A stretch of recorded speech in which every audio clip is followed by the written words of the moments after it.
Good morning, folks. Hope you're all doing well. If you would be so kind as to let me know you can hear me okay, you can send a tweet to me, and I will know for certain that we're good. Just give me a 5x5, and that means you hear me fine.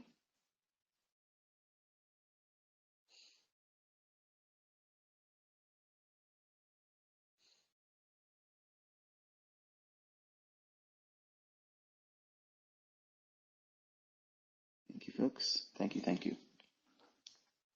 All right, first of all, I want to apologize yesterday. My wife sprung something on me last minute that I wasn't aware of. She's pretty good about letting me know what my schedule has to work around for family matter stuff, and wasn't able to do the Twitter space yesterday, so it is what it is. Today is Sunday, so I do things, you know, in my own personal faith. I don't go to a church per se, but I do spend time with the Lord every day, but I want to be spending time with Him the majority of today. So today won't be one of those long duration, just keeps on going. And some of you might not be happy about that, but it's okay. It's okay. It'll be concise and useful information. And it's going to be something of a number of questions I want you to go into this new week with and reflect on how you're usually looking at the marketplace, how you're looking at a market, how you're looking at price. Maybe you're using tools that are not mine and you're just here because you like to listen to, the rhetoric. Some of the questions I'm going to ask you in this space, don't just think about them and then put it off.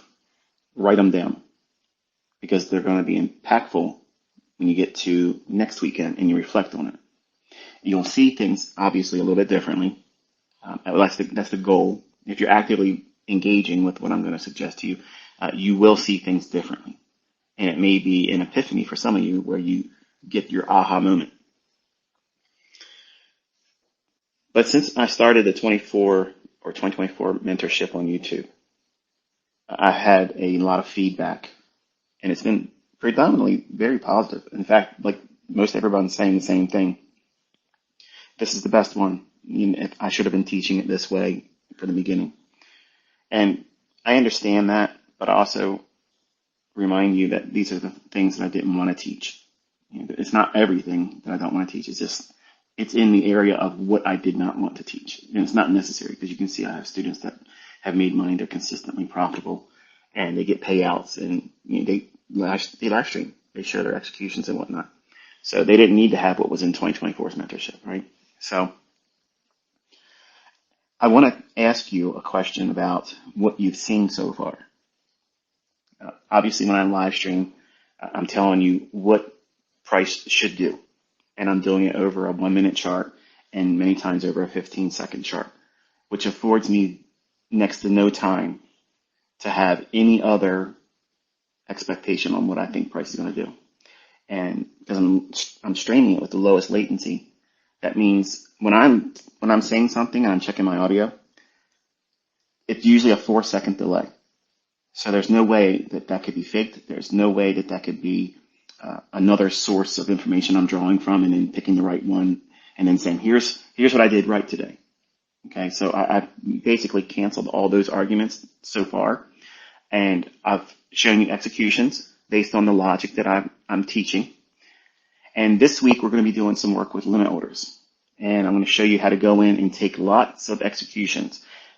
As a reminder, going into it, and I will have this actually typed out in a watermark, because I know some trolls want to use these types of opportunities to make it look like I don't know what I'm doing. I think I'm pretty much communicating I know what I'm doing. I have trolled in the past. I've done some silly things to get people talking, and it works. That's why I do these things. I'll say something to get people inflamed, or I'll make a snide remark about something, and it gets people talking. That is my marketing mechanism. That's how I do it. I don't have to pay for marketing. I get people twisted up in their panties, and then they go run around and they try to get their friends to come over to me and troll. And then their followers see it, and then they get intrigued by what it is I'm doing, and then all of a sudden now they're a student. So I am the master of harvesting other people, and I don't have to pay for it. I'm a master of manipulating the perceptions of people to get them to come and look and see, and they can test it themselves. And anyone that puts their head down to the charts and listens to the things I'm teaching, as I'm going to talk about today, it's a real hard argument to walk away from and think that you got it in the bag where you're right and what I'm teaching is wrong or a fallacy, because it's not. What I'm actually showcasing and teaching is the market itself. I'm showing you entries to the tick around the very specific PD rates I'm teaching that are supposedly non-existent or supposedly rebranded from somewhere else, but you can't find it anywhere else. At some point, the folks that keep saying nonsense about what it is you're learning, or maybe that you have already learned and you're not bothered by it and you want to move on. I talk this way, not because of insecurity, because there's always an increasing number of new people following me. And I only have a small little window to capture their attention and make them think about things critically, because the TikTok mentality is very pervasive right now on social media. So if you don't convince me in 30 seconds, then I'm moving on. Not that I need anybody. Like, I don't need anybody to come to my YouTube channel. I don't care if you ever buy my books. I don't care if you like me. I mean, I really don't. That's not what this is about. I made an arrangement and a deal, and I'm living up to it the best I can. So if you choose not to use me as a mentor, that's fine. There's other things out there that you can use as a reason to get into a trade. That does not mean that's the reason why the market went up. And that's why you have to embrace these ideas of, well, the markets are random, so that's why we have to use money management. Okay. I don't like 50-50 odds. I don't like it when it's iffy. I like to know when everything is in my favor. And for most people, that sounds like that's an impossibility, but I'm showcasing it in live stream. I'm showing you where something might look like a setup that someone that watches my YouTube video one time, or they watch a sampling of them, and maybe you've done this yourself where you just want to go in and just cherry pick certain things. And if it's a real long video, I don't want to watch that one. I want to go to the real short ones, or I'll go to another channel that's taking pieces of what I say, and you're not getting the full panoramic immersion of understanding what it is I'm talking about. And it's fun seeing everybody with their YouTube channels and they're putting little clips together and they put music behind it and it sounds like Alan Watts talking to you, right? I'm a fan of Alan Watts, by the way. But the point is missed in that. It's wonderful engagement, traffic inducing things that other people are helping my channel with, but you're really not learning that way. It might cause a concern or a question to arise. I want to know a little bit more about that new day opening gap, or that opening range gap, or what's these inversion fair value gaps and whatnot. So it causes a matter of inquiry, some curiosity. They may not come to my channel or maybe even listening to these spaces with the express purposes of wanting to become a student of mine because they've heard things about me and whatnot. And that might change because of what they see and what they hear. And what they've been struggling to try to become, which is consistently profitable, that may not have been afforded to them based on what it is they've been trying to employ as a methodology or learning from someone else or using some archaic retail logic that is absolutely flawed. And I'm going to talk about how all of those retail concepts are flawed today and how you can adopt the mindset to cannibalize all of that, because that's exactly what I do. I do not trade with any retail logic except for noticing it in the chart and then fading it.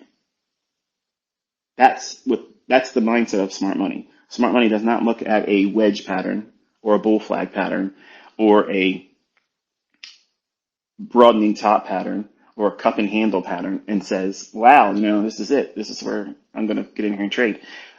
I look for those types of scenarios when it's diametrically opposed to where I believe that the algorithm is going to reprice to. And when I have those conditions, I'm going to trade with my largest leverage.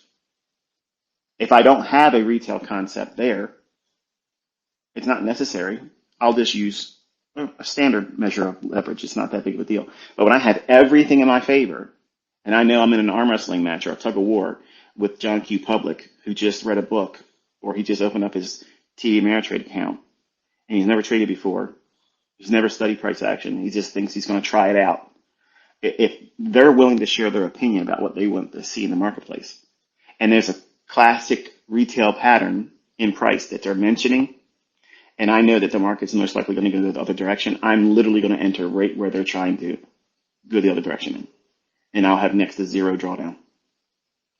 And all you have to do is look at my executions, and you'll see that. When I'm entering, it's immediate delivery to covering the costs of a spread or commissions, and it's already in profit. Because if I'm short, I teach my students the same way. You want to be selling short when the market's going up, because that's the fastest route away from your entry. Because to go lower, I'm expecting it to reach to some kind of premium array.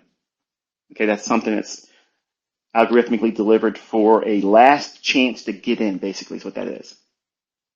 And when you're bearish, every PD array that's a premium, while that market is in a sell program, that means it's getting ready to deliver sell side to sell side liquidity.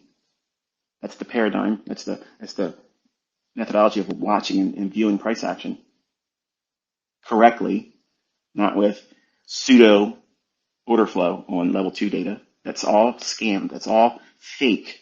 Sure, there's some real orders in that, but they're not all real. And because if they can be manipulated, that's a wonderful tool, like a red herring. Dangle a whole bunch of numbers at a particular price. And all of you guys that sit out there, and gals, that sit out there and you watch these things, these depth of markets, level 2 data, volume profile, VSA, and all that stuff, you get tricked all the time. And I'm sitting in the sidelines, in the quiet, not saying anything in your live streams or whatnot. And I'm watching the people that see those numbers, and they get real excited. And the more people talk about a very specific level, because look at all those numbers. There's a so-and-so number of contracts. There's a so-and-so number of orders sitting at this level. As soon as someone says that audibly as a YouTube live streamer, or their chat box starts talking or calling out very specific levels, because there's a certain number of orders supposedly above it or below it. As soon as I see that, I am ready to pounce.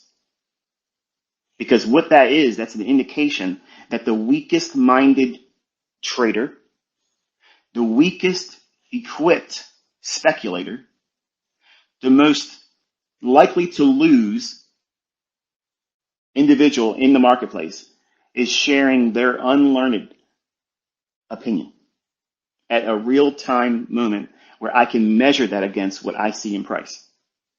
So that's the absolute only reason why I watch majority of my live stream people that I like.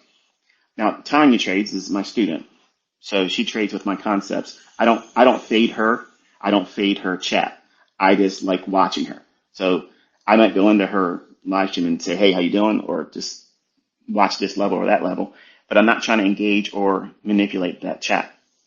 I'm watching her for the sake of watching her because she's done well. Everybody else I'm using for their chat window. That's why I'm there. And sometimes the streamer might say something that's silly and it makes me laugh. But other than that, I don't want to follow anybody else because it's just chaff. But when I'm looking for a setup, I will absolutely go into the live streams and get a feel for sentiment, because it gives me a real world, real time sentiment reading from less informed individuals. And that might sound mean spirited. It's not. It's not. If someone at a company was saying, hey, look, we're getting ready to introduce a really amazing new product line of something new and innovating, and you were a friend of that person, and that company was traded on the stock exchange, you have basically an inside tip. And you can frown on that and call it whatever you want to call it, okay? But if I had a long-term friend like that and they were saying, hey, look, this is ready to come out, I can't tell you exactly what it is, but we're going to have something amazing hit the market, I'm probably going to go in there and buy some call options, because I have a perspective that's being afforded to me that I have faith in probably being correct, because they're there. Well, if you look at the retail mindset, 90% of them are wrong. So if they're doing you a favor by collectively coming out and saying, this is what they believe, the market's going to go up or go up to this level or go down to this level, they're giving you a gift because they're giving you better than an overbought, oversold indicator, because you can't personify the aspects of fear, greed, FOMO in just the number crunching of a overbought, oversold indicator. But if you could combine that with market sentiment, when you're bearish and that overbought, oversold reading is overbought, and it maybe is having a bearish divergence, but at the same time, now you have real people chattering or posting on their social media accounts. Get ready for the move. It's getting ready to happen. It's going to go up. And the more adjectives that they use, that means they're really trying to convince other people and convince themselves. So that means like that's the most overbought of overbought readings as you can have.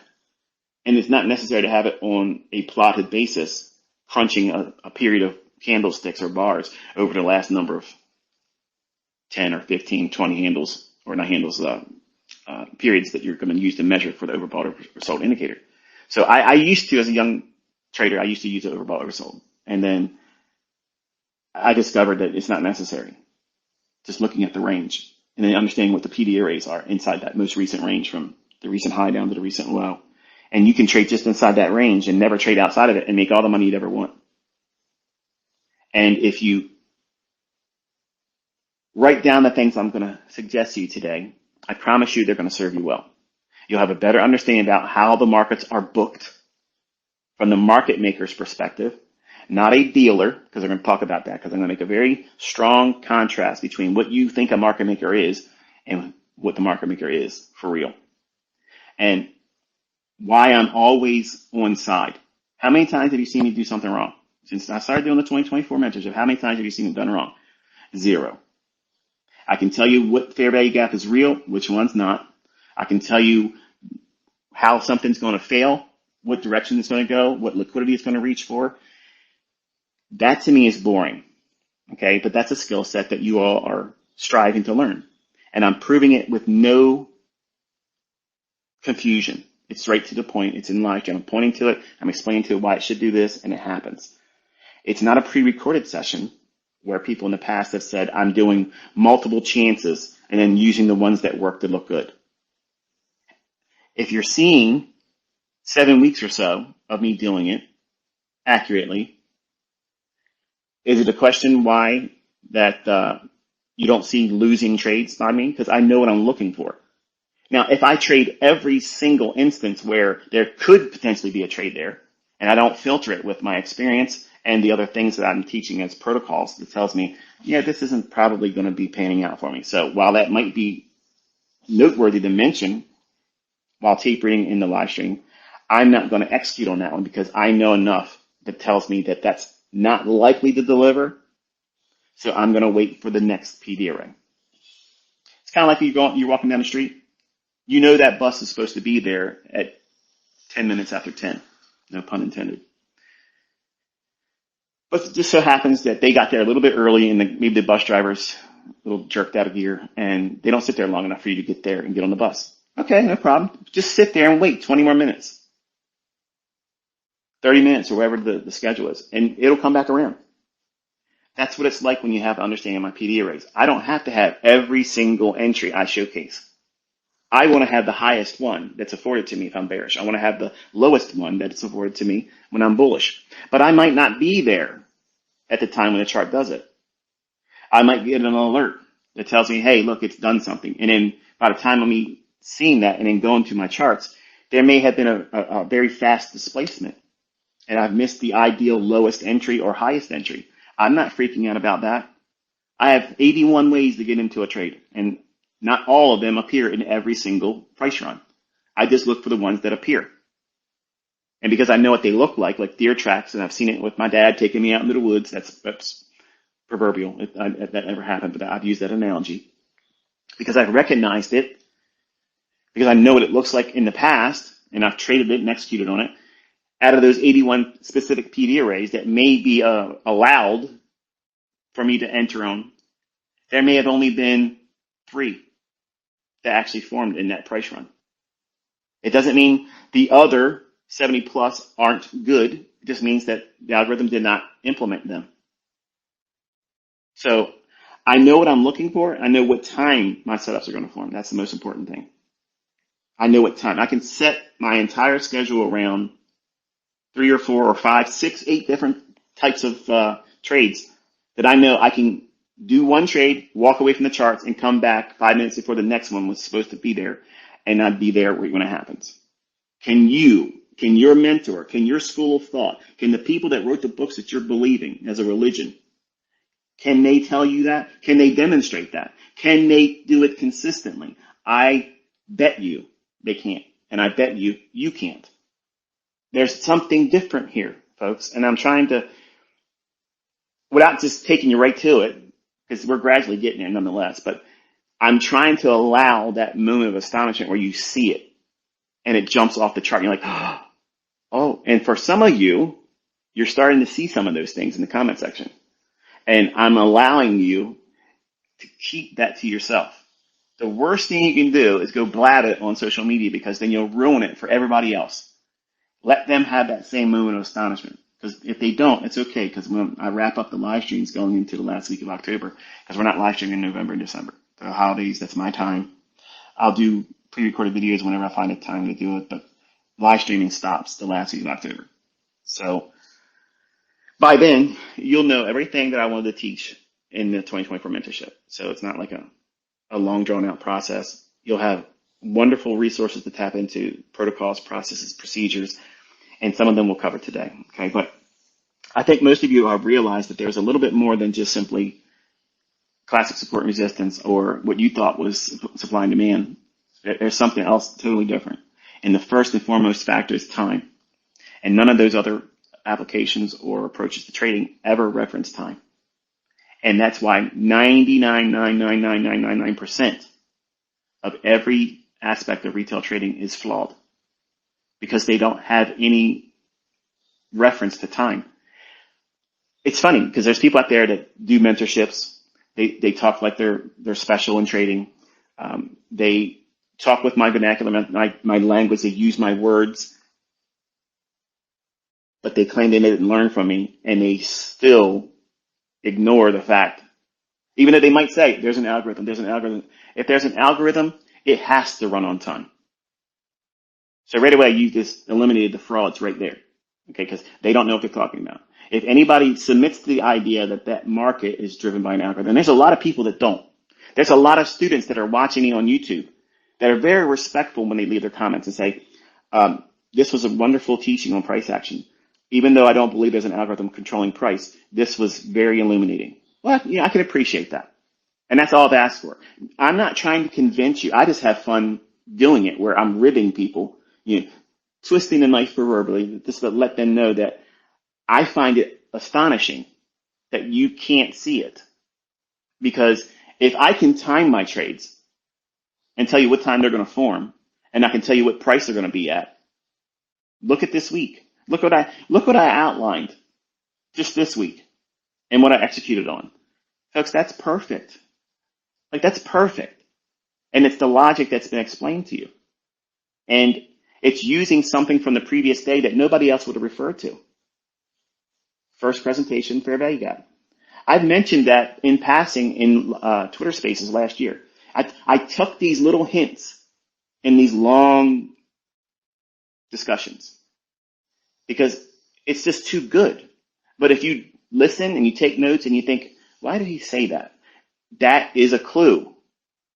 That's a little bit of a little golden nugget just buried underneath the surface of that discussion. It doesn't take much digging for you to discover what it is. But if you just listen to me and you don't go into your charts and examine what could be seen around that thing he just mentioned, all of a sudden when you start studying it and looking at how price behaves around it, and you hear that I'm always referring to the last 3 days, the last 3 days, the last 3 days, because swing highs form with 3 candles. Inside of that element of time of the last 3 days, You're never going to miss that real sweet spot. If you're trying to trade swing trades, like if you don't want to be intraday trading, you want to trade a little bit longer term perspective. You want to trade for the full weekly range, or you want to trade for the whole month's range, or you want to trade for several weeks that may be lasting several months, maybe 6 months to a year. Long term position trading. I don't personally have the appetite to do that. Like I can't sit still that long. Like I have hyperactivity basically. Like I have to see. I know that I can take what I have and run it up with velocity with multiple transactions instead of just taking one and holding on to it and submitting to whatever it wants to deliver on that one trade. There's nothing wrong with that. Like if you're running a 401k for yourself, the self-directed IRA, and it's advisable that you should be doing that because you get wonderful tax treatment and you can balloon the account up big. And some of that trading can be done with long-term position trading. The only problem with this is, and this is why I'm really glad I've been speaking predominantly on intraday short-term trading, is because they're trying to implement these laws that are going to be unrealized tax, taxing unrealized gains. So that means if you're holding stocks or positions that are not yet cashed out, how are they going to justify charging a tax on something that you haven't even made the profit on? It's an unrealized profit.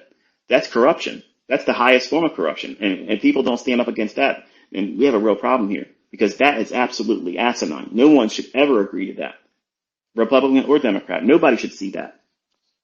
But if you're day trading, if you're intraday trading, you're getting in, you're getting out. You have that profit. It's realized. And if you have a good CPA that can help you do whatever you can get in terms of write-offs and reduce the legal thresholds of your personal taxation, you should do that. But if you're doing things like fund account trading, you have a different tax treatment. You can do things differently that someone like myself, if we're trading in live accounts, that profit is treated differently versus what you make through the prop funds, because that's not even real money. It's not real trading. Like you're getting rewarded for playing the lottery, fantasy football. That's basically what that is. So that type of income can be treated differently, and it's wrapped in kind of like the same thing as a YouTube earner. Any money that you make as a YouTuber, clothing, travel, cars, all the glitz and glam that makes up what your image is. You can get a lot better tax treatment there than what you do with your trading profits in a real account. So don't laugh at these people that are doing this stuff online, okay? Because they've listened to me in the past where I said, if you want to get the best tax treatment and you have a personality, do this online. If you learn how to trade, all of you listening can learn how to do this well. And all of you have diverse personalities. And not all of them are going to be interesting. Like mine, I'm abrasive most times. And either you love me or you hate me. And that's exactly how I want it. I don't want in between. I want you either love me or you hate me. And either one I'm satisfied with. But you can be a middle of the road personality if you learn how to trade well and put yourself together, online presence, and live stream yourself executing. You're not trying to teach my stuff. You're simply just doing it. And people want to see it. There's so many students of mine that come to me wanting to get into private mentorship when I'm teaching for free here. And they'll say, can you at least turn me on to your students that are really good and let me follow them? Why would they want to do that? Because they want to copy their trades. So if you have a skill set in this, you have a blank check to make as much as you want to ever make. And because you're live streaming it, you ain't got to worry about anything being leaked. If you do a mentorship, it's getting leaked. If you do a signal services, they're going to get leaked. But when you do it out in public, you've made everything impossible. Why would anybody try to buy something that's already available for free? That's why I'm killing everybody right now. I'm literally murdering them. I'm burning the village, okay? And I'm having fun doing it because you all had your fun with me. Now I'm showing you who's who. Don't waste that opportunity of income and that different tax treatment. If your skill set is afforded to you and your personality allows you to be out in front of the public and you take a trade and you call the market, I would watch you.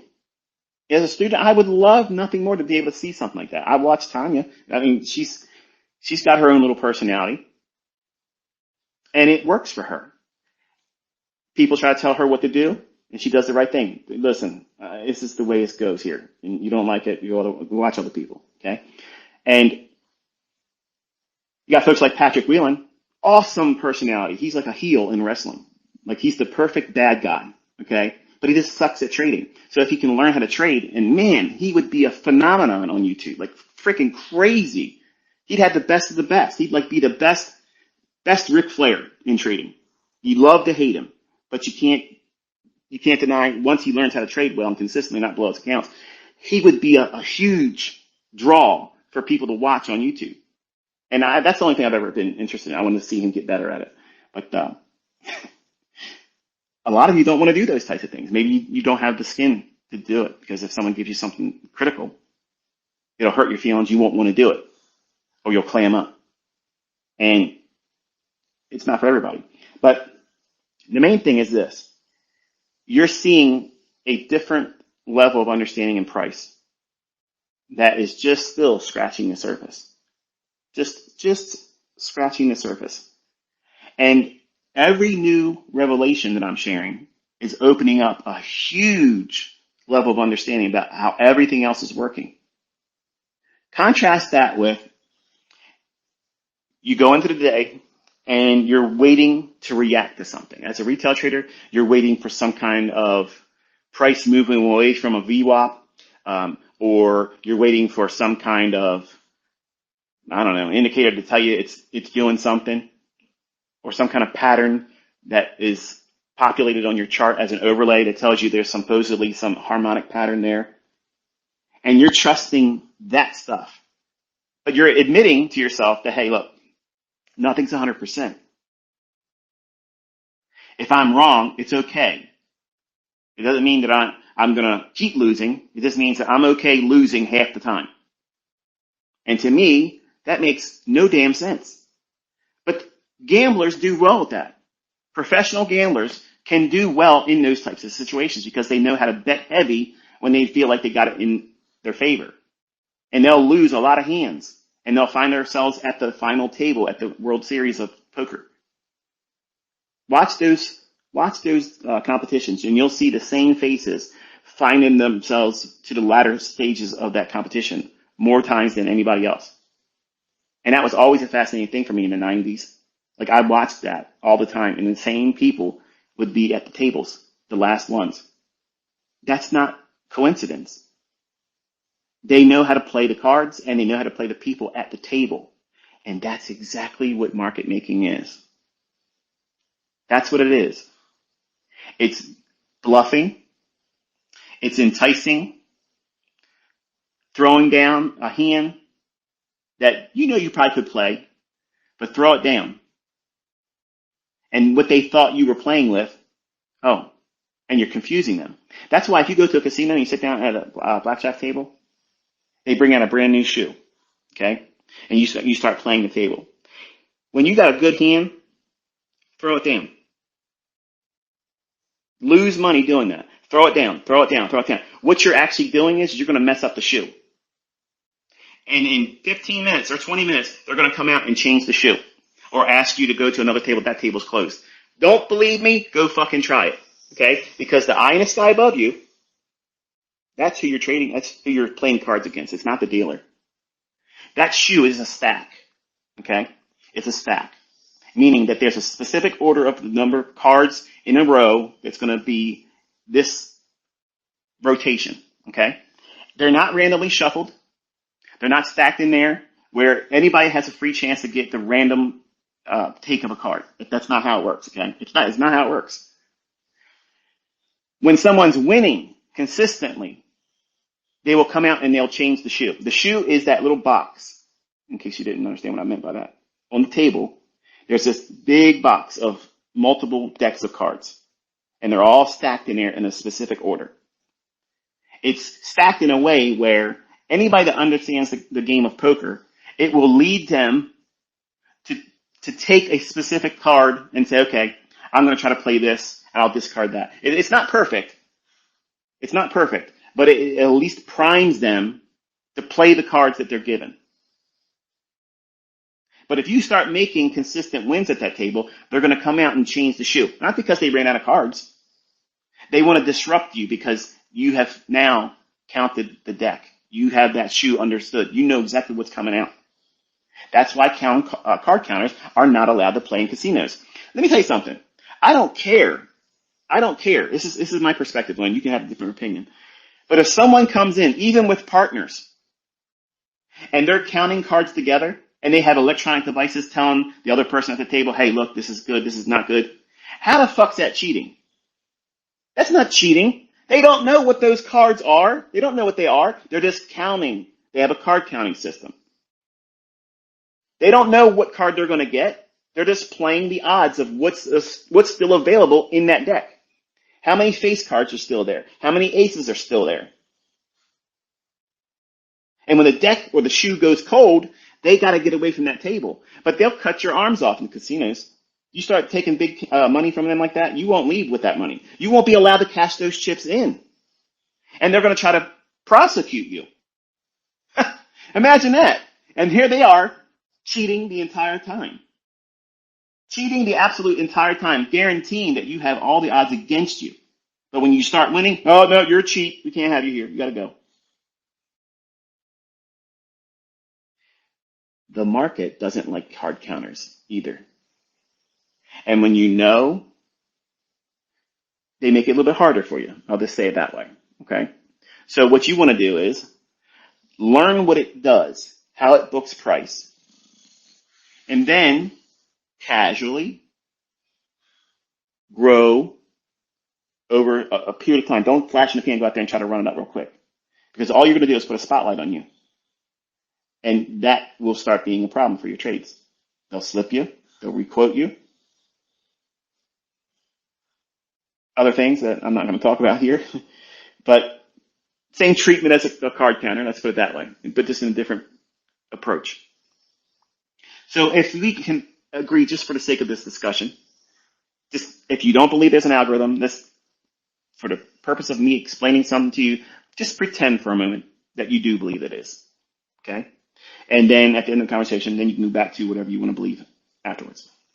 But if there is an algorithm, and it controls price, and it only affords the market to go so high or so low for that given day, that means from the time it starts trading to the time it settles for that session,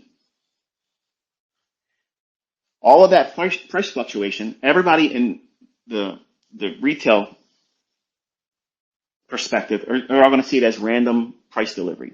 And there might be a pattern there that may justify them taking action on it. So they have a religious belief in some kind of pattern. For the sake of the pattern, they're going to buy or sell.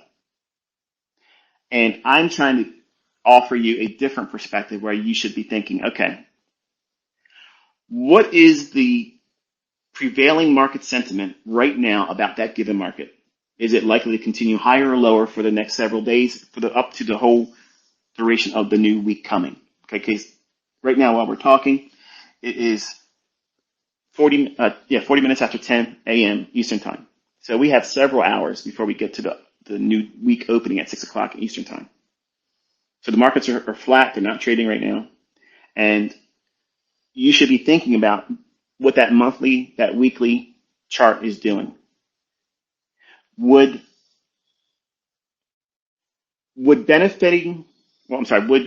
seeing the price dropping lower to an old low or a gap of some sort, would it be beneficial for smart money if they were short?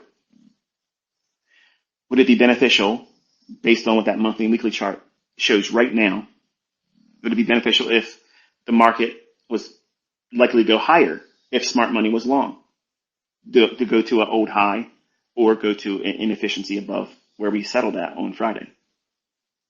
That's your first question every single Saturday or Sunday, or if you do your analysis in the Friday evening or whatever. But before Sunday's opening, you need to do some reflecting on the monthly and the weekly chart, because it should give you a long-term, slow expectation where price is likely to go. And if it's not obvious, then drop down to the next lower time frame, which is going to be the daily.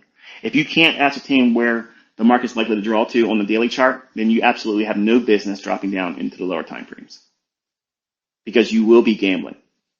You will absolutely be gambling, because you won't know, trading on these smaller time frames, when that next trade you're taking is actually a higher time frame entry that's going to be the biggest displacement. And if you're trading without a stop loss, which I see a lot of that, just look at the screenshots everybody's tossing around between each other on Twitter, and on Facebook, and on Instagram. They don't even put a stop loss on, even to save face, because they know if they put a stop loss on there, even though they don't have one while their trade is panning out in their demo account, they don't want to put that stop loss on, because everybody will know with a record that that's where their stop loss was. And when the market eventually goes down to that level, they would be technically stopped out, because they don't want to get stopped out. They want to hold on to something. If it keeps moving, they can come back and say, see how smart I was. So that's why when I look at people and they share charts and they say, I got the same trade as you, ICT. First question is I want to see the execution. I want to see the price, not the line, because the line could be 3 days ago. And it just so happens to look like it moved away from that price level. So I call my own students out with that bullshit.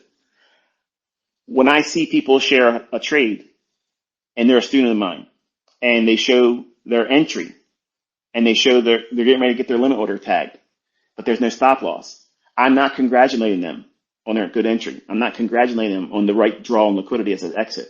I'm criticizing them by saying, where's your stop? Use a stop. That's mentoring. That's a mentor. That's someone that's trying to teach responsibility. I'm going to find your weakness because you're ignoring it and you need to work there. And in the marketplace, it capitalizes on everyone's weakness. What are the two most critical ones? Greed and fear. All it has to do is operate on those two pretenses. It's going to either scare the shit out of you, or it's going to entice you that you're going to make a lot of money. Either one of them is going to cause action. It's going to cause a reaction, a response, a cause and effect. As a human being, you don't always know how you're going to react to something. And especially in trading, because most people don't do a lot of documentation stage of the development in the beginning. That means journaling, tape reading, identifying in laboratory experiments of watching price action, recording what your emotions are. Even though there's no money on the line, even though you haven't even pressed a demo entry, you are emotionally committed to the outcome of whatever opinion you form based on that chart at that time. Don't believe me? Think about this. You've opened up Eurodollar. You opened up Japanese yen.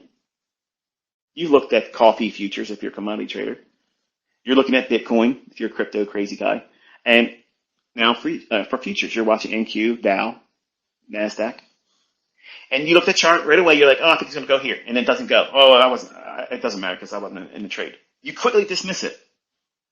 You quickly push it away like, oh, it doesn't matter. No one saw me say that. No one heard me think that. I didn't press a demo entry. I don't have to reset a demo account. I didn't take a loss in my funded account challenge. I didn't take a loss in my funded account. I didn't lose money in my real account. You're making excuses to push it aside. That's the worst thing you can do. You need to explore why you felt that impulse to think, oh, it's going to go up or it's going to go down to this. When you dismiss those instances where you have impulsively committed to some outcome and it doesn't work, the first thing you want to do is push it away like it didn't happen. Wrong. Because when you start trading with real money or in a manner where it's going to take from you money or prevent you from reaching your funded account because you're paying for those accounts. And if you get wrapped up in this loop of ignoring your faults, you keep doing the same thing over and over again, failing and blowing the account and blowing the account and blowing the account and never fixing the underlying issue. And the only thing that increases in fervent pace is your pursuit to quickly reset the account or pay for a new challenge. And that just proves that you're out of control. You're not in control. You're emotionally stimulated beyond all comprehension. You're hopped up on goofballs. You don't even recognize the fact that you're doing everything wrong, because now you're now more passionate about doing it faster and quicker, and that way it'll cancel out that discomfort that you keep blowing the accounts.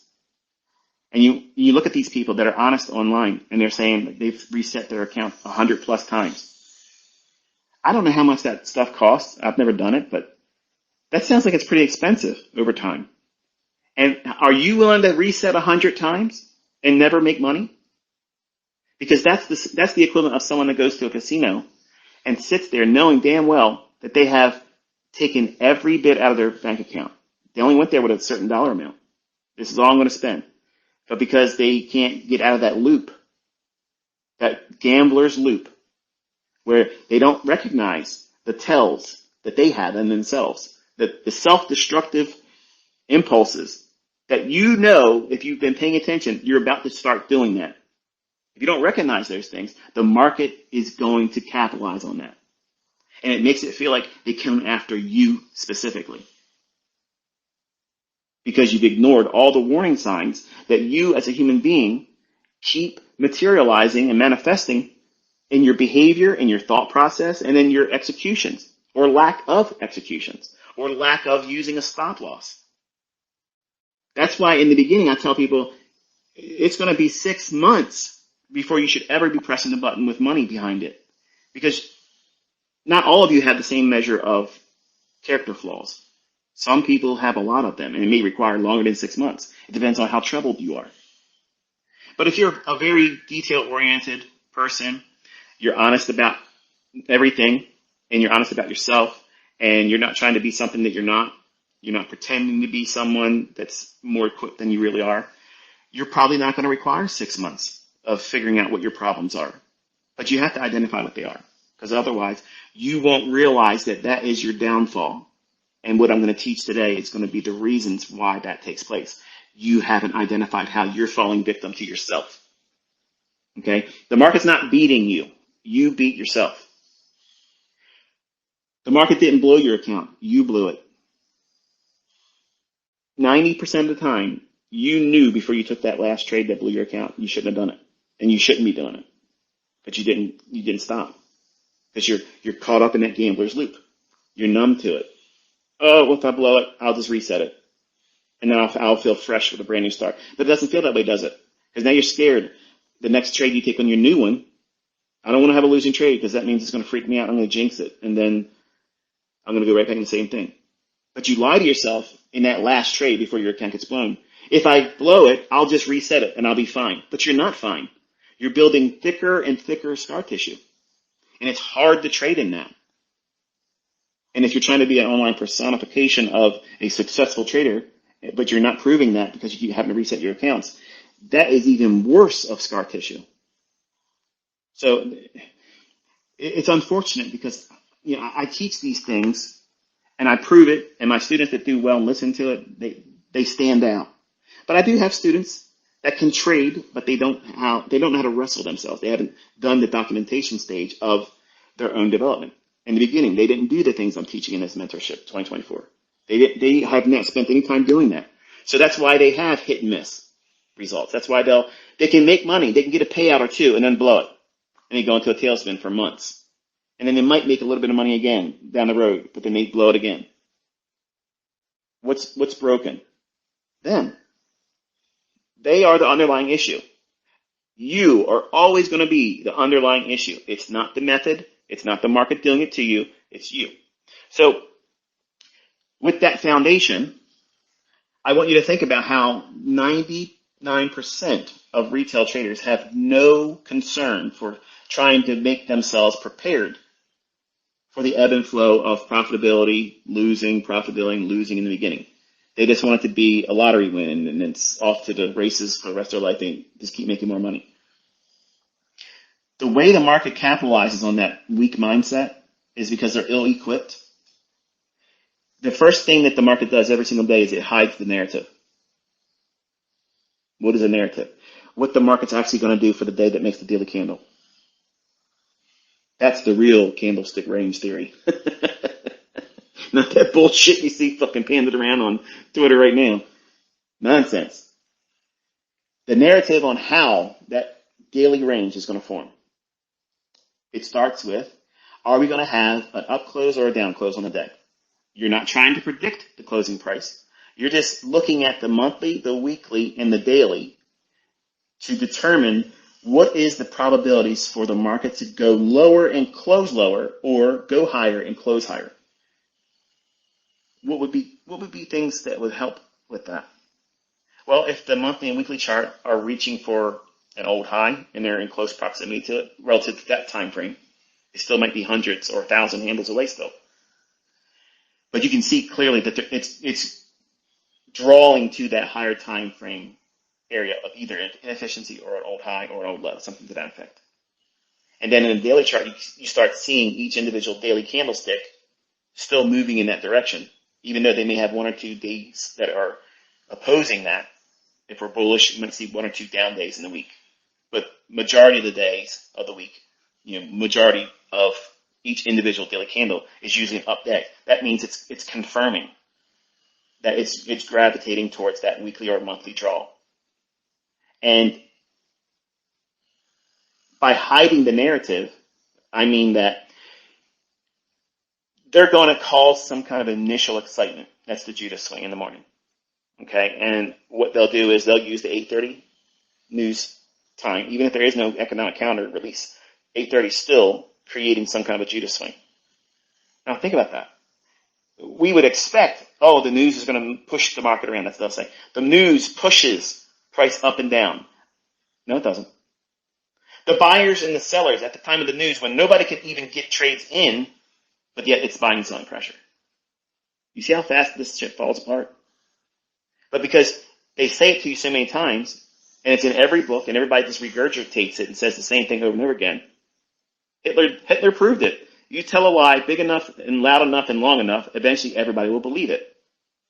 But when I'm standing here and telling you, this is what it really is doing. And then what I'm telling you it's going to do, it does it. And not that I'm trying to prove that you need to be right or that I'm trying to prove that I'm right. I'm just saying the logic is right. That's the point here. Okay. So it cuts through all the bullshit that retail stuff leans on and has a religion around. No matter what school of thought you have, the market, okay, if we can personify the market like some people like to believe it is, it's the buying and selling pressure. Okay. Okay. How is it that the market collectively decides that it's going to run against the traders that use harmonic patterns that day? And maybe not Wyckoff traders. Or the supply and demand guys that have been using the demand zones, if that's what they're going to use to get into their trades.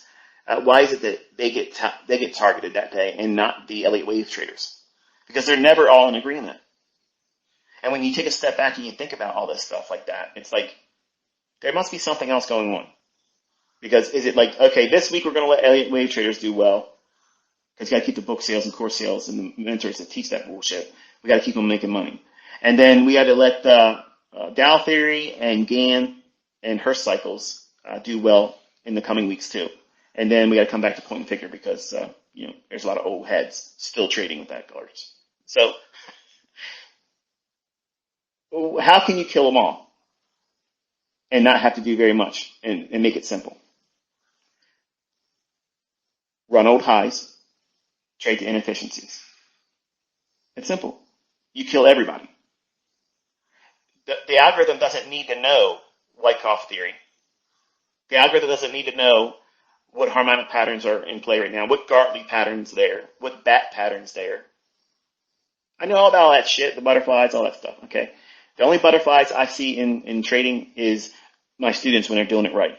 They get butterflies, okay? There's no fucking butterflies in patterns in the charts. That's nonsense. It's garbage, okay? It, again, is another religion. It's a fairy tale. The truth is the market only goes up to tap into pending buy-side liquidity. Or it goes up to rebalance and or redeliver to an inefficiency. That's all it goes up for. That's the only reasons why it goes up. The market goes down to trade into sell-side liquidity, below and low or relative equal lows. because there's pending orders down there. Or it goes down to a inefficiency. That means like a fair value gap below market price to reprice to or rebalance that inefficiency. That's the only reason why the markets go down. I'm telling you to just go into the market with that mindset and forget everything else. And suddenly the charts will start talking to you. It'll be clear what it's doing, where it's reaching for, where it's not going to go.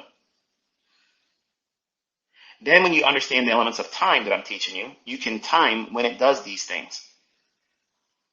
Wyckoff doesn't ever teach time. Elliott Wade does not teach the times I'm teaching these macros. It's not there, folks. Supply and demand, never mentioned it. Larry Williams never mentioned macro times. And he was my first mentor. Buy everything he has in writing. Buy every single one of them, okay? And I promise you, you'll never see that stuff there. He wasn't the inspiration for the macros. That's not where that came from. That's not where that came from. What's another one? George Angel. No mention of a macro.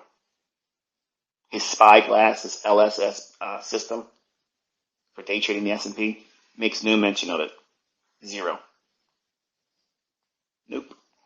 So if we understand that the market makers they are the handlers, the owners of the algorithm, the price engine. The engine itself that delivers price, and I'll explain a little bit more detail what that means by a price engine and how it delivers price. You're gonna learn a lot today, okay? But the algorithm is owned and handled by the market maker. It's not a single person. It's an entity. And you're not going to meet them. I'm not going to be able to point to this is where they live, this is where they're at, but it's an entity. Okay? It's a collection of people that they run it. Like a casino. Okay? So we as speculators, as traders, we go in and we buy and we sell at the price that is offered and controlled by said algorithm. That algorithm has a predetermined script. This is how high it's going to go for the day, and this is how low it's going to go for the day. And I've proved this in Forex, and I've proved it now in futures. You don't need to trade short the high of the day. You don't need to go long the low of the day. But you need to have an understanding of how and where those levels might form.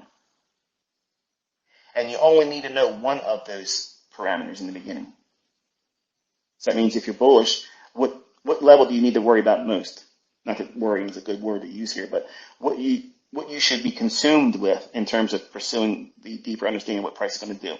If you're bullish, if you think that monthly chart and that weekly chart is going to keep going up, and your daily chart just had a down close candle yesterday and hasn't changed anything structurally to indicate that it's going to keep going lower, it just went down into a discount array, into a daily fair value gap, into a daily order block that's bullish, then it's reasonable to anticipate the very next day what?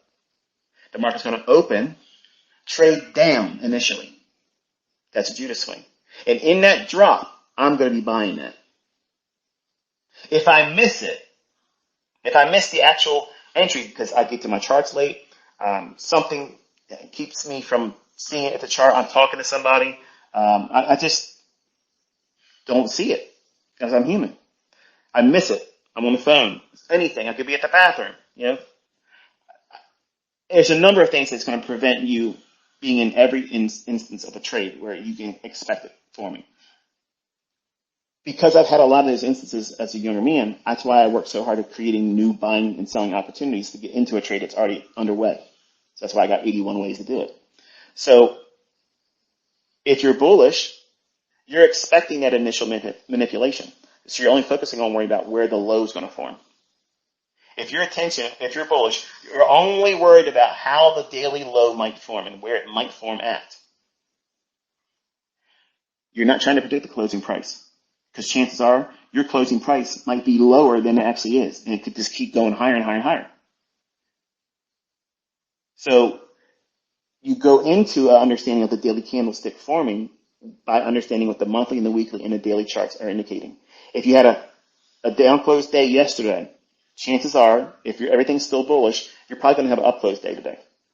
That means at 9:30, using the NQ, ES, and Dow futures as a medium to talk about this, at 9:30, what I'd like to see in that situation is an initial small little rally higher to get people in buying long. And then they drop it down into a discount. Some overnight low, relative equal lows, some overnight sell side liquidity pool, or maybe a fair value gap that's formed between, 2 o'clock in the morning to 9:30. And if it also overlaps with a new day opening gap, new week opening gap, or a first presented fair value gap from the previous day, chances are that's going to be the low of the day. But the key is if I'm bullish, I want to see two things happen. I want to see a small little minor rally first that trips in buy-side breakout artists. They're buying on a stop. And then they're going to look for the most recent swing low. That's where their stop loss is. Well, that's where it's going to do this to and through. So it's going to jump a little bit, look like it's going to go higher. The public will chase that, even if they don't have an order that's going to buy at a breakout on a 1 or 5 minute chart. And then it drops. And it stops them out, and it stops out anyone overnight that may have a long position on. That's the perfect scenario for a Judas swing on a classic buy day. Is that complicated? If you're brand new, this is the first time you're listening to me, it probably does sound complicated. But if you've been with me for a little while, that's an easy recipe. It's easy. If you don't have a confluence of those factors coming together, where at least 3 things are telling you something there, not just a PD array, there has to be something else there. Time, you're inside that opening range between 9:30 and 10 o'clock. You're seeing buy-side trip initially, and then they get ready to cross the close by the drop down, which makes the low of the day. That trades into an overnight, which means London session, 2 o'clock in the morning to 9:30 opening bell. Some low there.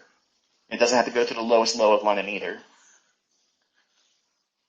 So at 9:30's opening price, you'll see a little fluctuation above it that takes buy side, and then you'll see this little tail that's dropping down. When you're zoomed in on these 1 minute charts, like you see every live streamer has their charts zoomed in real close, they're never seeing it form because they're too close to the trees to see the forest. So that's why you have to have one time frame that's zoomed out a little bit, like a 15-minute time frame. It gives you a perspective that you wouldn't otherwise have because you're zoomed in on these 1 minute charts. And every individual 1 minute candle, or less if you're looking at 15-second charts, you're lost. You have no idea what's coming on and then what's going on. But you focus on one side of the range. If you're bullish, you're looking for the low of the day to form. If you're bearish, you're looking for the high of the day to form. You are not trying to be perfect in timing. You can anticipate it forming in that first hour of trading. So from 9:30 to 10 o'clock, your high or low will form. Majority of the time, you'll see that form in the first 30 minutes. Sometimes in the first few minutes. But the higher low of the day for equities, or indices rather, is going to form in that first 60 minutes of trading. So 9:30 to 10:30, which is not any coincidence as to why I'm teaching my son to focus on his trading being done by 11 o'clock, because he's going to graduate to holding on to a trade past that point based on what he's done in the morning. And he'll trade the whole daily range. While everybody else out here nickel and diming it, scalping it here and scalping it there, he'll do that in the beginning of the day, maybe even pre-session once he gets good. And then he'll nail down the low of the day when he's bullish, and he'll hold based on time. That means he's going to stay on the trade until 10 minutes to 3 Eastern time, minimum, because that's the macro beginning of that last final hour. And then he'll babysit the position after that and trail his stop loss and protect whatever range open profit he has. And that's how you trade the daily range. That's power 3. So I just basically outlined how the market makers and how the algorithm will book that that low of the day when it's bullish. They hide the narrative, which is the first thing that they do, by having all these little quirky little short-term fluctuations in price. And they run buy side first to get people caught in. And then when it starts dropping down, people that wanted to buy that day, they're scared to now buy. So they're hiding the narrative. But they're engineering liquidity. Because some people will say, okay, I was wrong. Let me now go short. Where are they going to put their short at? Wherever they can get in at, because they're going to chase. So where are they going to put their stop loss at? At the high of the day that's formed so far since 9:30. So what is that doing? They're engineering liquidity. They're engineering liquidity above the initial high of the day after 9:30 opening, when it's a bullish day. Everything I'm saying here, just reverse everything when it's going lower. It's very simple logic. But they provide a false narrative. It looks like it's going to go down for the day. Oh, look, it went up. It broke resistance here. So it should have went higher. No. That's them hiding the narrative, and they're providing a false narrative that here's resistance broken but failed, and they drop it down. And usually it looks real quick and fast. That is inspiring what? Excitement. It's excitement. You walk into the casino, nobody's winning anything. All of a sudden, boom. They get everybody fever pitch. I'm going to get lucky now. Why? Because listen to that noise over there. Everybody's screaming, hollering, clapping because this guy just finally got the payout on the Jeopardy slot machine. He just made $10,000. Look at this. Woo! Yay! Man, I'm feeling lucky now. How the hell does that have any bearing on what you're going to do in the next machine you put money in? It has none. But they know it excites people. It gets them excited. So they're going to start doing what? Put more money in the machines. Bet more on the tables.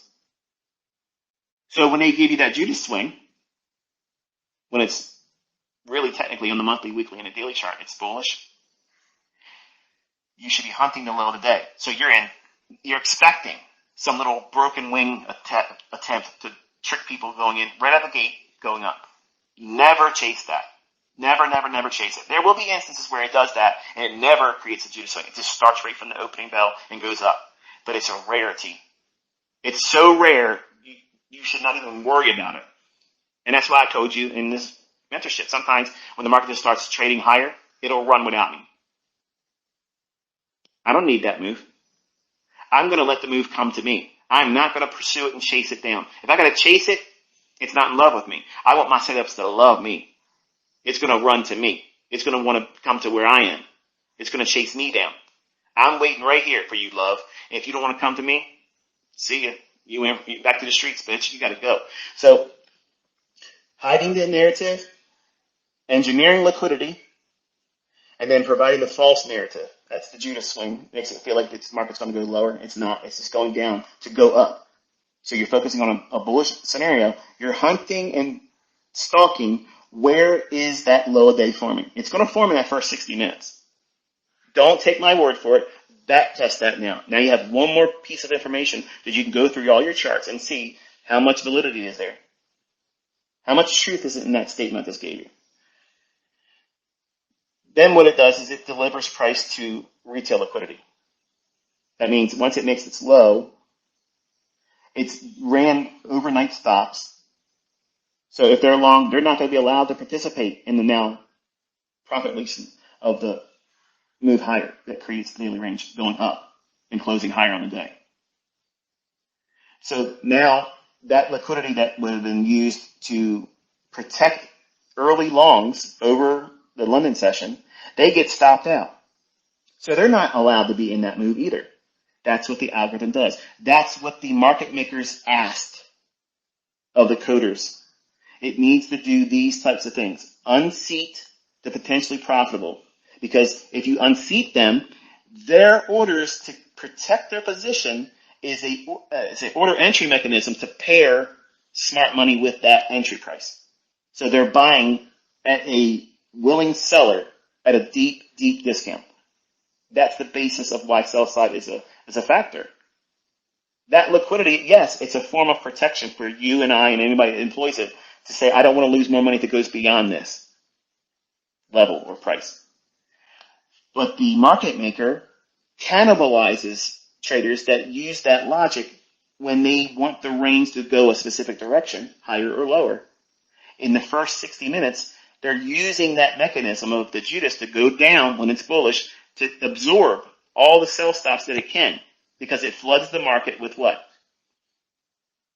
Market orders to buy, which is easy to pair up with that sell side that's being flooded to be market orders that come in, sell at the market, sell at the market. Because every sell stop, when it's activated, becomes a market order to sell at market. Well, who's willing to buy that? Someone that believes the market's going to go up from that low, deep discount price. Who might that be? Smart money. The market maker has control and ownership of the algorithm. They have the rights to control and manipulate and manually intervene in price. Most of the time, it's pre-scripted AI delivery of price, the low and the highest form. And the script just runs. Now, you're thinking, this can't be true because I can see orders on the depth of market and the ladder and yada yada this and yada yada that. Okay. Why is that big block of 500 or 300 or 200 that just sits outside of the fair value gap that it trades down to perfectly to the tick? But it doesn't go down to that block of orders that level 2 is slashing. Why doesn't it go there? If it's buying and selling pressure, if it's selling pressure, why wouldn't the market just skip right down there to those orders?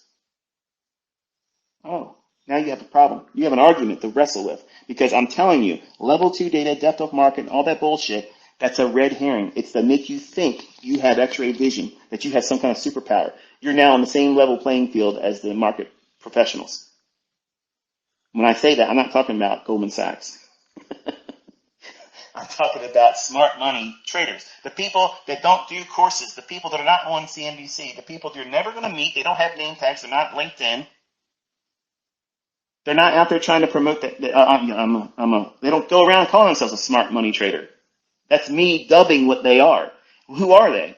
They are people that understand this algorithm. They understand what price is going to do before it does it. And they know how it cannibalizes retail traders.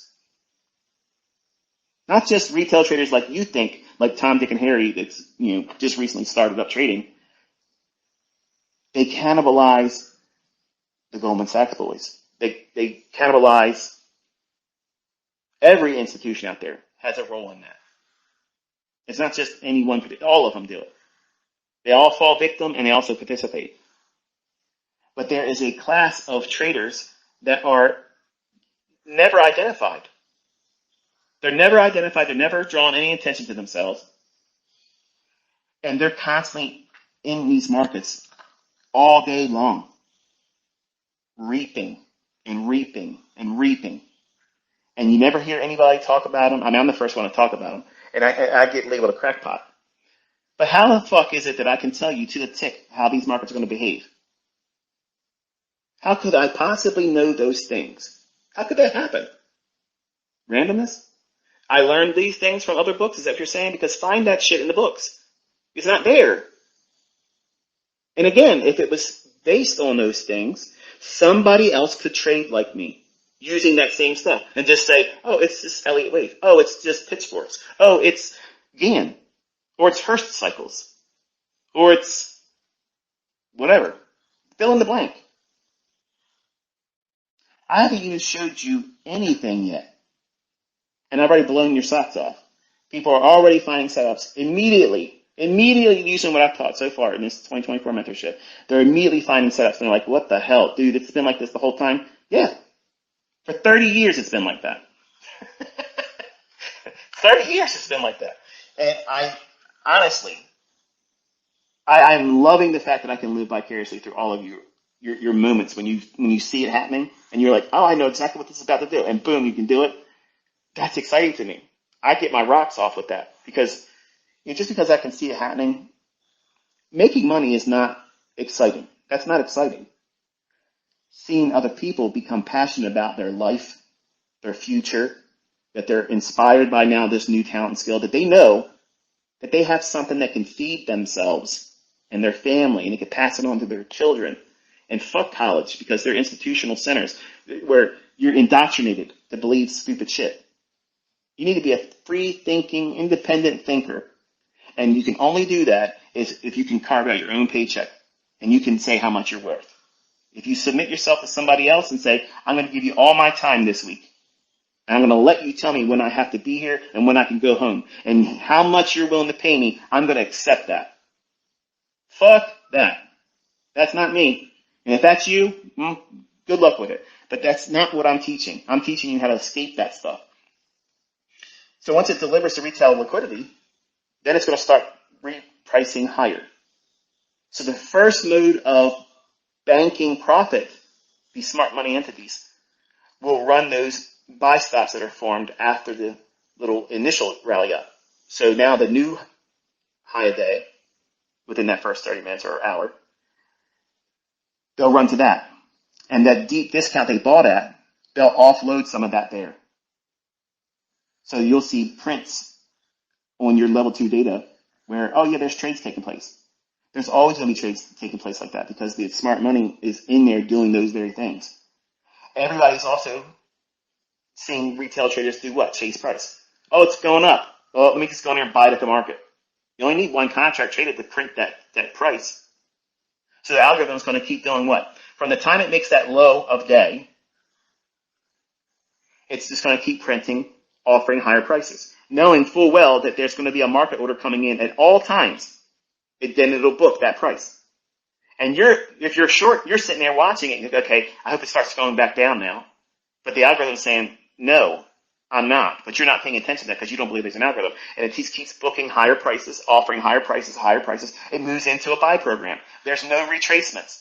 There's no gaps. There's no fair value gaps. It just keeps going higher. What do you do with that situation? In your situation, you're losing. You're going to hold on to a potentially open profit that is eroded.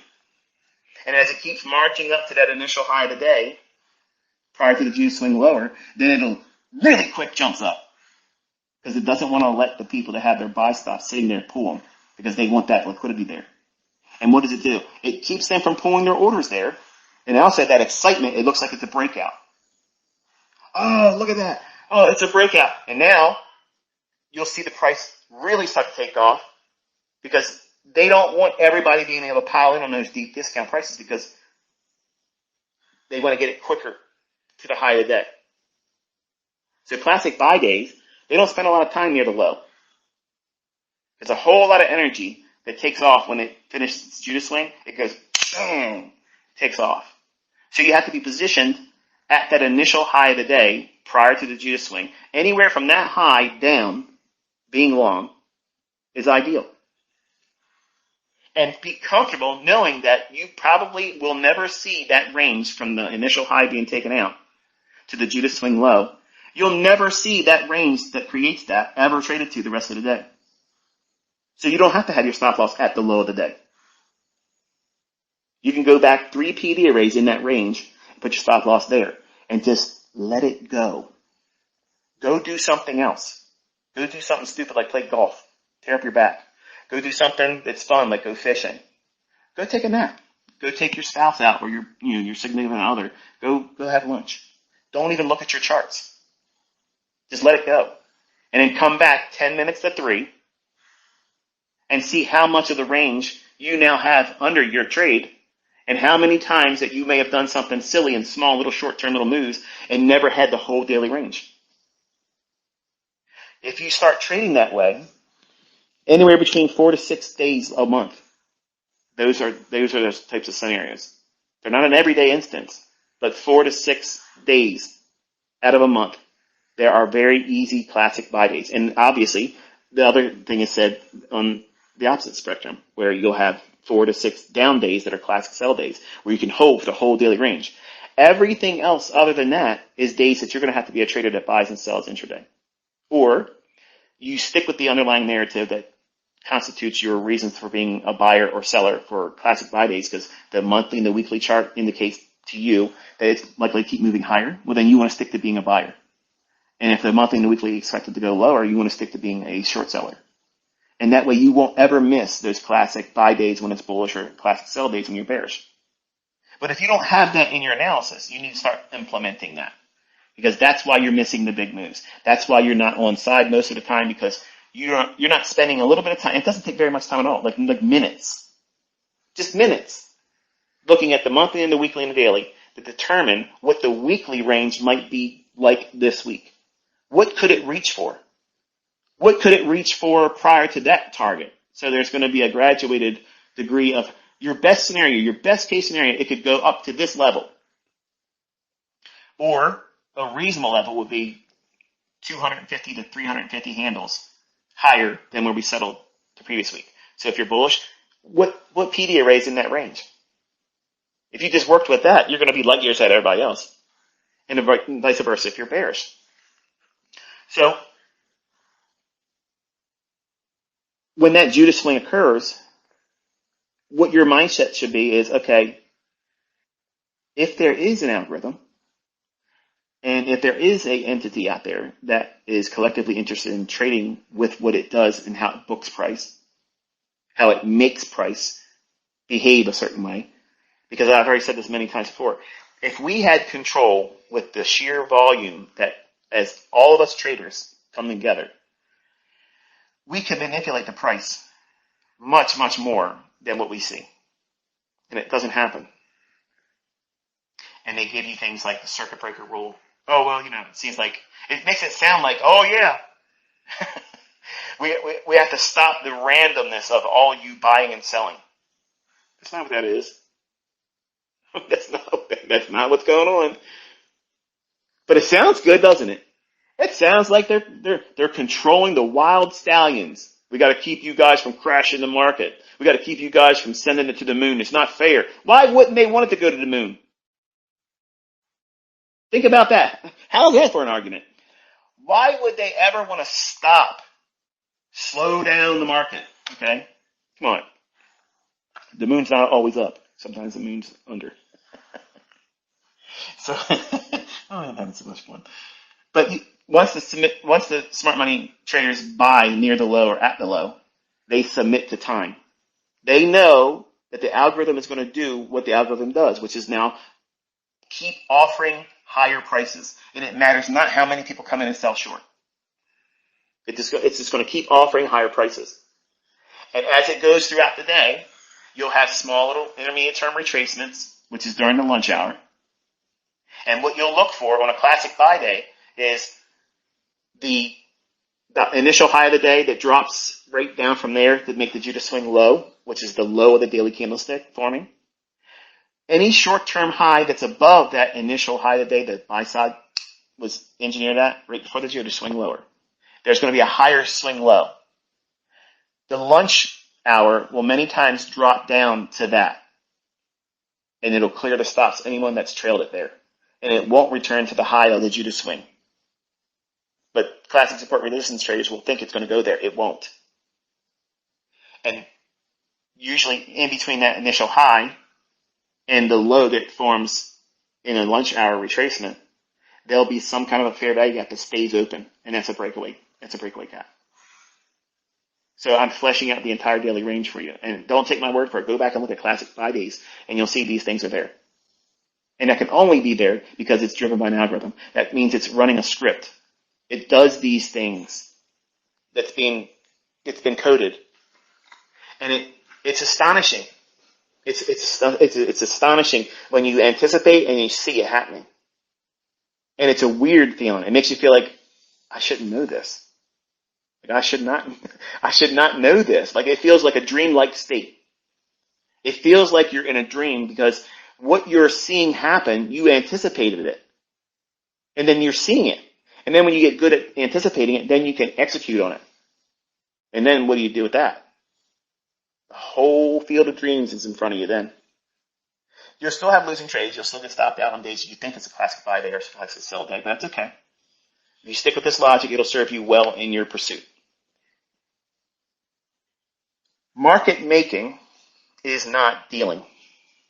I have dealers in my mentorship.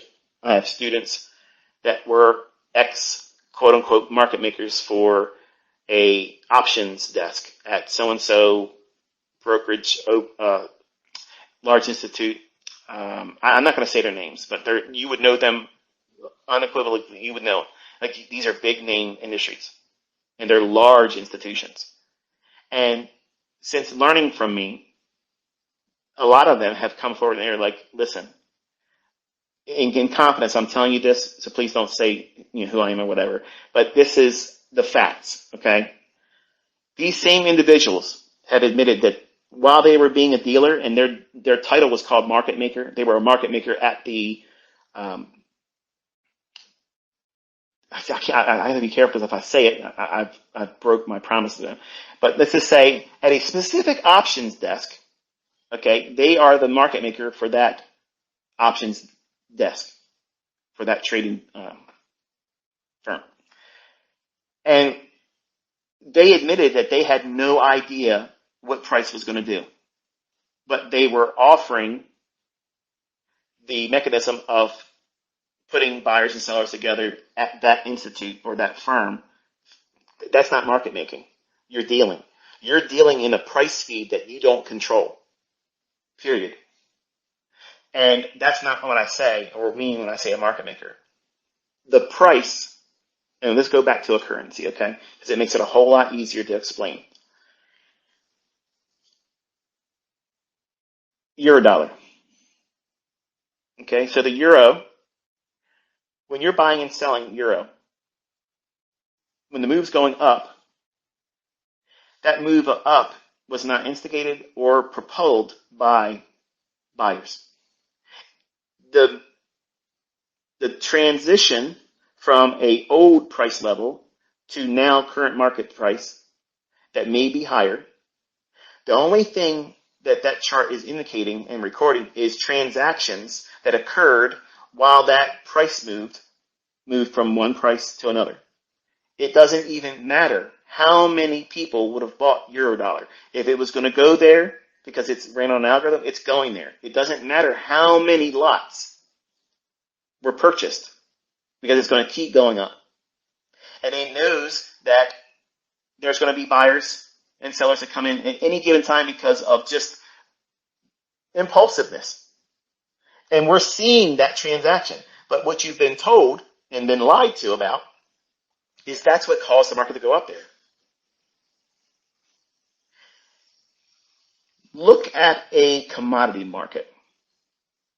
Okay? Look at a commodity market, and when you look at the volume of that market and look at the price runs that occur there, you'll see price runs that have X amount of contracts that cause a rally up. And then it retraces down. And then there's another rally that happens later on. It's faster. It gets to a higher high faster, but it does it on very, very, very low volume. Why wouldn't it have at least the same amount of volume that the first leg did, if not more, because it moves faster? Because it's being offered by an algorithm. It's electronic trading. The pits don't exist like they used to. Before electronic trading, the pits would see the price feed. What are they looking at? That board up there on the wall. That's their price. The price is not in their fucking hands. They're not controlling price. They're looking up right now. What's the price right now? And they're saying, okay, I will buy this. I will sell this. Where did that price come from? The market maker. They're in control. It used to be about 7 to 10 gentlemen that used to sit around. And they would book price. They would control price. That's the way it was. And that price would be given to the floor. And the floor does their transactions, and you have the all-floor people like you and I, speculators, John Q. Public. We would buy or sell based on our patterns or whatnot. And the only thing that's recording is our interest at that time. But the movement between one price point to the next is already predetermined. The highest high and the lowest low of the day is already predetermined. All you have to do is study volume, and you'll see that there's price runs that have very, very low volume, but they move larger. Why is that happening? Because the people that control price are constantly offering higher prices. If Michael Jordan, back in when he was really popular, if he would introduce a new shoe through Nike, everybody would go crazy simply because they want to have that shoe. He was the the Judas. How to separate fools from their money. Well, here you go. Michael Jordan. Let me buy something for $100+ that doesn't last that long and it's pretty much garbage. But people were shooting people and stabbing people and stealing them off other people. They wanted them so bad because they didn't have the money to afford them. Everybody has their own form of Jordans in trading. Their own little logic. The thing that makes them feel like they're a basketball player like Jordan. I'm a real good trader because I use GAN. I'm a real good trader because I use Elliott Wave. I'm a good trader because I do this and I do that. Okay. Good for you. But you wearing those Jordans ain't making you a basketball player. You using these logics that you think are the reasons for the market going up and down. These indicators, these overbought, oversold indicators. That's not making the market go up. How many times have you seen an oversold indication that was bullish divergence too, and the market just kept going lower? Just kept going lower.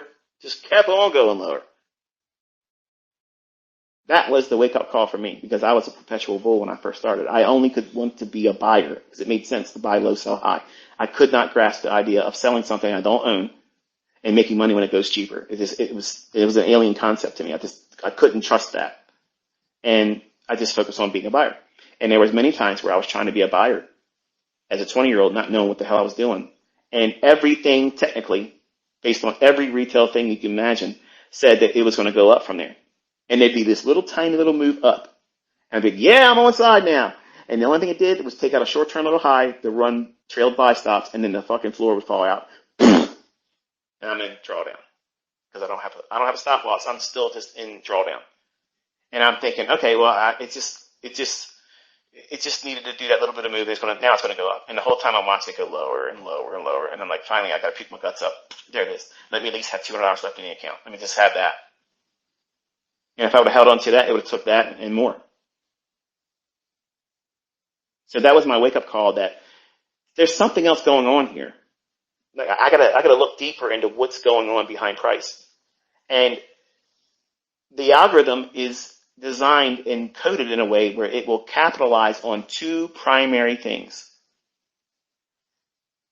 Where there are pending orders, and it does not know how many orders are above or below the marketplace. It doesn't know that. It cannot worry about that because that's always a dynamic fluctuating value. Just like look at level 2 data. You'll see the orders there. There'll be a big block. There'll be a 500 block, a 300 block sitting at a price level. And then as we get closer and closer and closer, that order won't be there anymore. It'll be less. Why? They lose interest. They lose the interest as it's getting closer to it. Why is that occurring? Because that's spoofing. But see, you're looking at it differently. You're looking at it through the lens of retail. Like, it's going to go there because there's a big number there. That's bullshit. That's how you get tricked. That's how you fall victim to that nonsense. These things that are trying to point to where orders are, all you have to do is look at a 1 minute, a 5 minute, a 15-minute time frame. And you'll see every liquidity pool that these little bubbles or these little things are showing you. You don't need to know a number. The number is that's the red herring. That's the Judas swing gimmick of that thing, that process of visualizing how many orders are there. Those orders are not all literal. They're not actually going to be there when price trades to it. They'll pull them. But they're using, big, large institutions can place orders there to influence other traders to book price for that express purposes of tricking them, knowing full well that every transaction that takes place leading up to that level that never gets hit, other traders are going to look at the chart and say, oh, this is one of those fanny pack patterns. And the last time I traded it, I got more money for my fanny pack. Come on, man. Like, if you give it enough time, you can come up with a gimmick or an excuse to get into anything. But you have to strip it down to the very bare essentials. The markets go up for buy stops. They go up to reprice and or rebalance an inefficiency. That's it. It goes down for sell stops. Or it goes down to reprice to or rebalance an inefficiency below market price. That is it. If your patterns that you trade off of happen to agree and overlap in that instance, that's why your shit worked.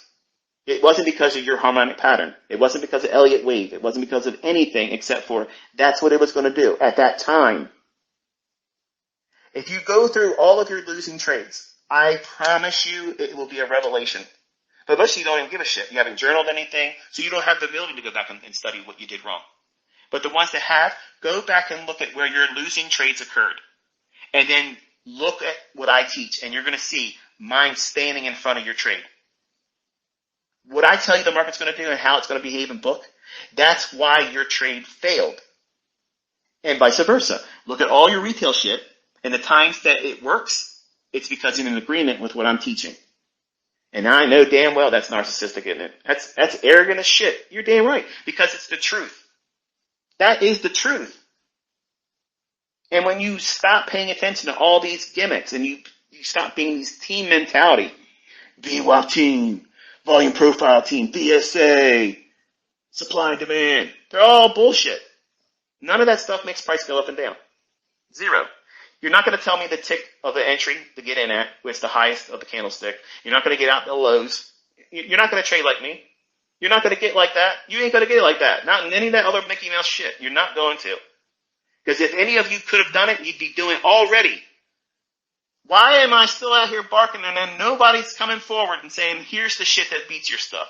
Shut the fuck up, Michael. It's still not happening. That's what's entertaining. Like you would think, seriously, you would think. Come on. I want to fucking see it. But it ain't there. But they'll come in and they'll make little remarks to try to discourage you. Because they know they can't beat it. And they can't stand it in their own skin. Seeing that they can't beat it. They can't make an excuse for how I'm able to do it. So the easiest thing is, oh, you're a fraud. Oh, you're this and that. But how do you claim that? When I have transferred the information to students that now are using it too.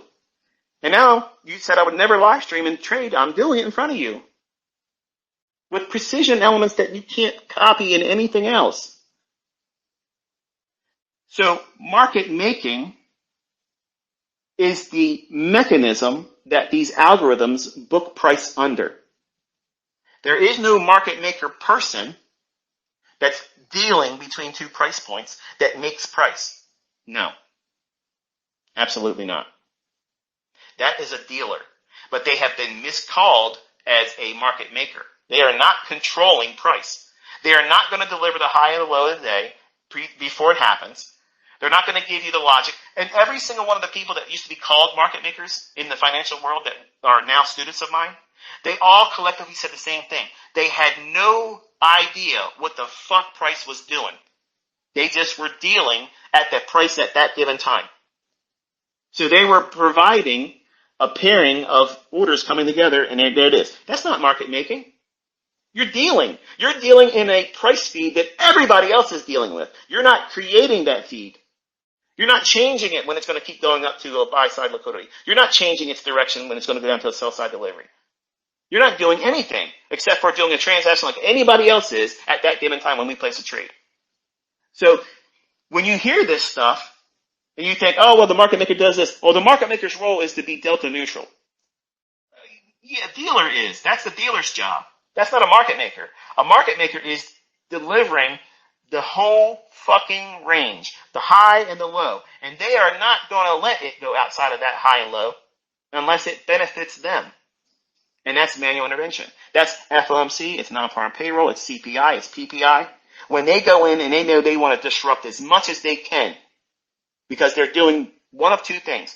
They're breaking the initial sentiment going into that market release, some kind of news driver. The news itself is not causing that. That is the catalyst to blame when it's the market makers themselves that actually have their hand in the pot. They're stirring it up. That's what's going on. But when you keep hearing people talk about this stuff on TV, in books, in courses, and they repeat the same bullshit, it's the same bullshit. If you never look at it like I'm teaching you, you'll never see it. But once you start studying it this way, you'll see everything else is absolute grade A bullshit. There's no fucking reason how I could know this stuff in advance. Unless there was something that I knew that you don't know. Nobody gets this fucking lucky. Nobody gets this fucking close to perfect. Nobody can know the future like I'm fucking proving. In live stream, in advanced commentary, one-sided commentary, very specific price levels. It's going to go to this liquidity next. Boom. Set your fucking watch. It's going to happen. Come on. And you guys are still, some of you sitting out on the sidelines, holding on to your bullshit little mechanisms, your little gimmicks.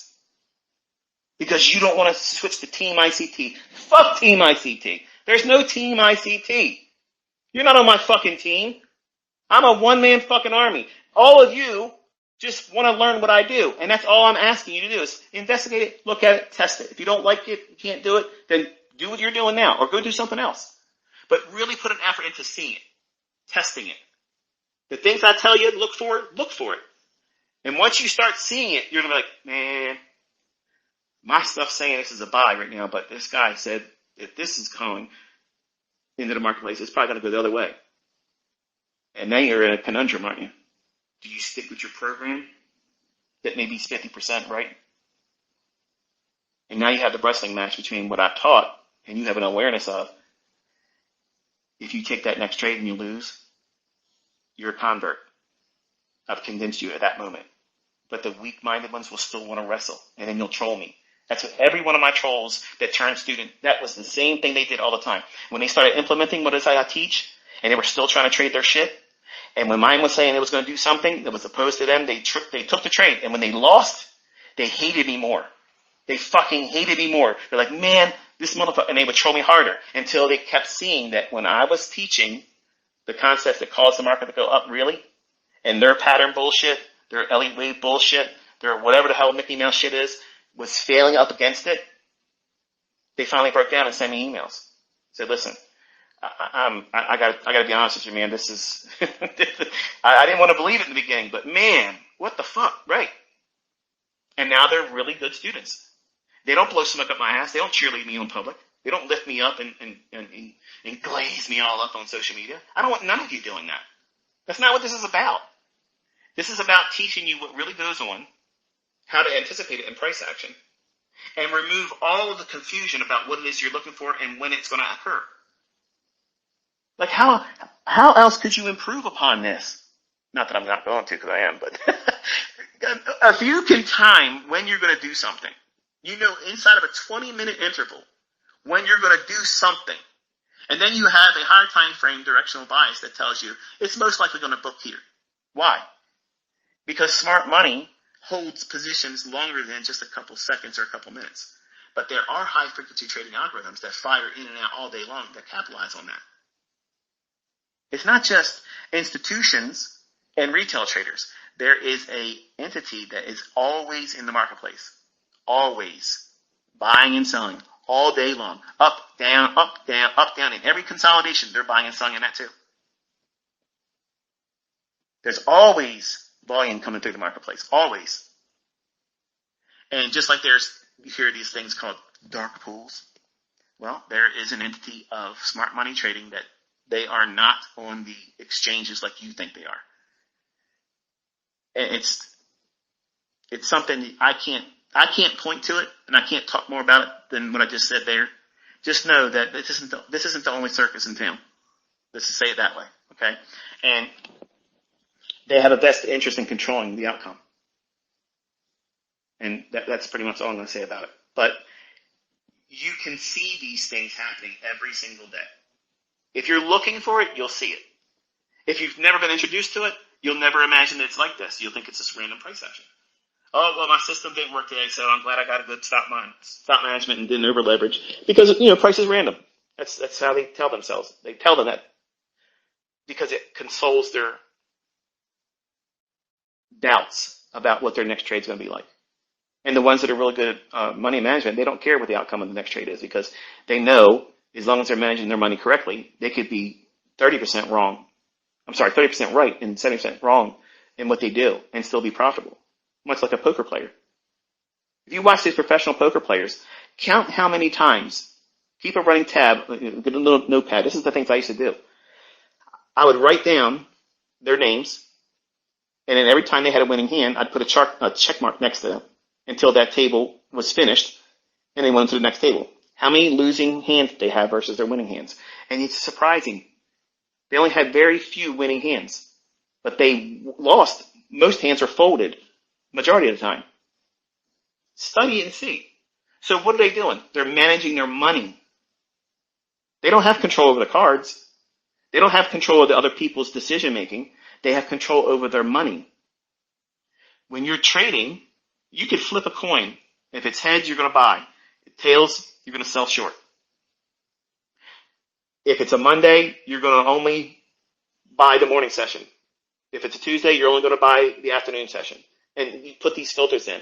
And you never risk more than 0.5%. At the end of the year, you can be profitable. Figure that out. Figure that out. You're holding for the daily range, by the way. That's the other part of it.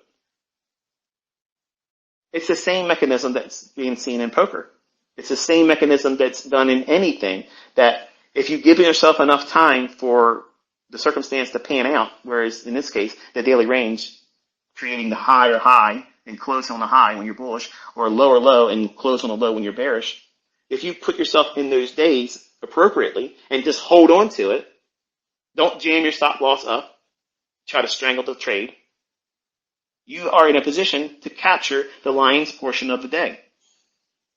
And you'll capitalize what that algorithm is going to do for that daily candlestick when it books the low and the high of the day.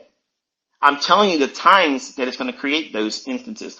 The low of the day is in the first 60 minutes for stock indices. The high is formed going into 2:50 to 4 p.m. All Eastern time, okay? New York local time.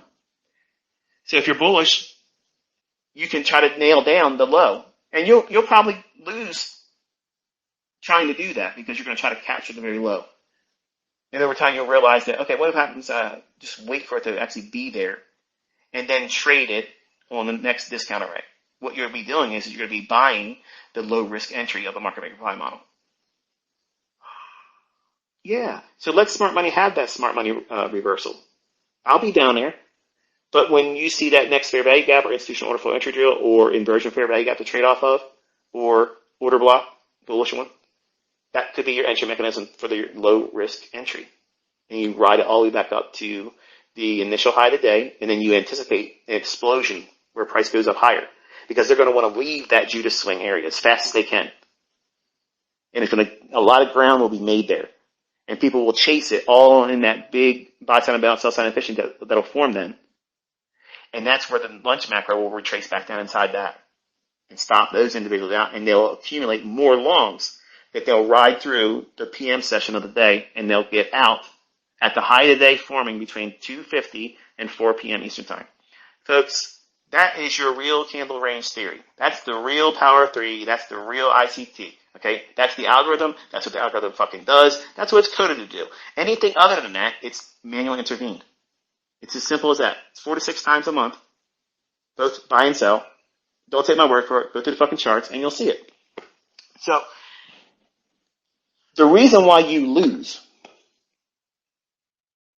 I'm going to say this in closing. The reason why you lose is because you're not aware of these things happening. You have no awareness that there is an algorithm that delivers price. You have no awareness that the market is going to do something that's predetermined and it's scripted. And you get tricked by speedy little price runs to take off, and it's exactly why they do it. They're engineered, they're scheduled, they're scripted to see you get enticed to chase something or change your mind about something you might be right about. That's why when you're bullish sometimes and the market has rallied up and it creates a buy sign and balance, sell sign efficiency, and then you see it drop down real fast and it gets real close to where you entered at. Because you don't know what the algorithm's doing, you get scared and you close it out thinking, I don't want to lose on the trade. I should have got out at the high before it retraced, but I got to get out of this because I think I'm wrong. It's going to stop me out. It's going to be one of those instances where it sees my stop and it's going to get me. And you contrast that with what I show you in my transactions. I'm recording it. I have a stop loss, and I am nowhere near afraid of where it's going to go. And it'll get real close to my stop, and I don't give a fuck. Sometimes I'm adding to my position right then and there. Think about that. Think about that.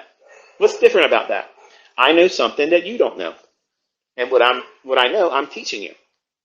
I don't put a price tag on it. I'm not selling it to you. I'm not enticing you to buy books because I'm telling you don't buy them. What's going to happen is this. I'm going to publish the book.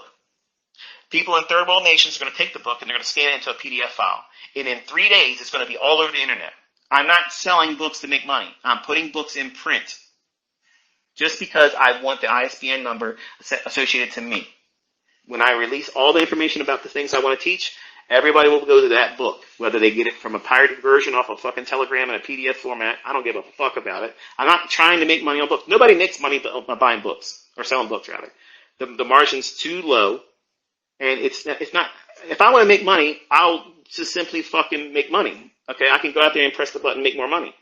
If I want to have easy, fast money with no effort at all, I just put a mentorship out there. I'm not doing that either. So what am I doing? I'm teaching you because I like teaching. You think I can't make millions of dollars just putting another PayPal link up there? I can do that. At any minute, I can do that. I don't want to do that. That means I'm obligated to another group of people that think that they own me because they paid for some time. You don't own me.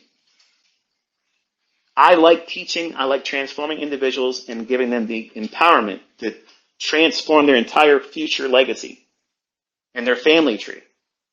And you can do these things. They can't hide it from you, folks. They can't.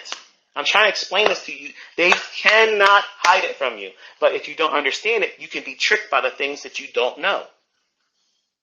You get trapped in price. I don't fucking get trapped.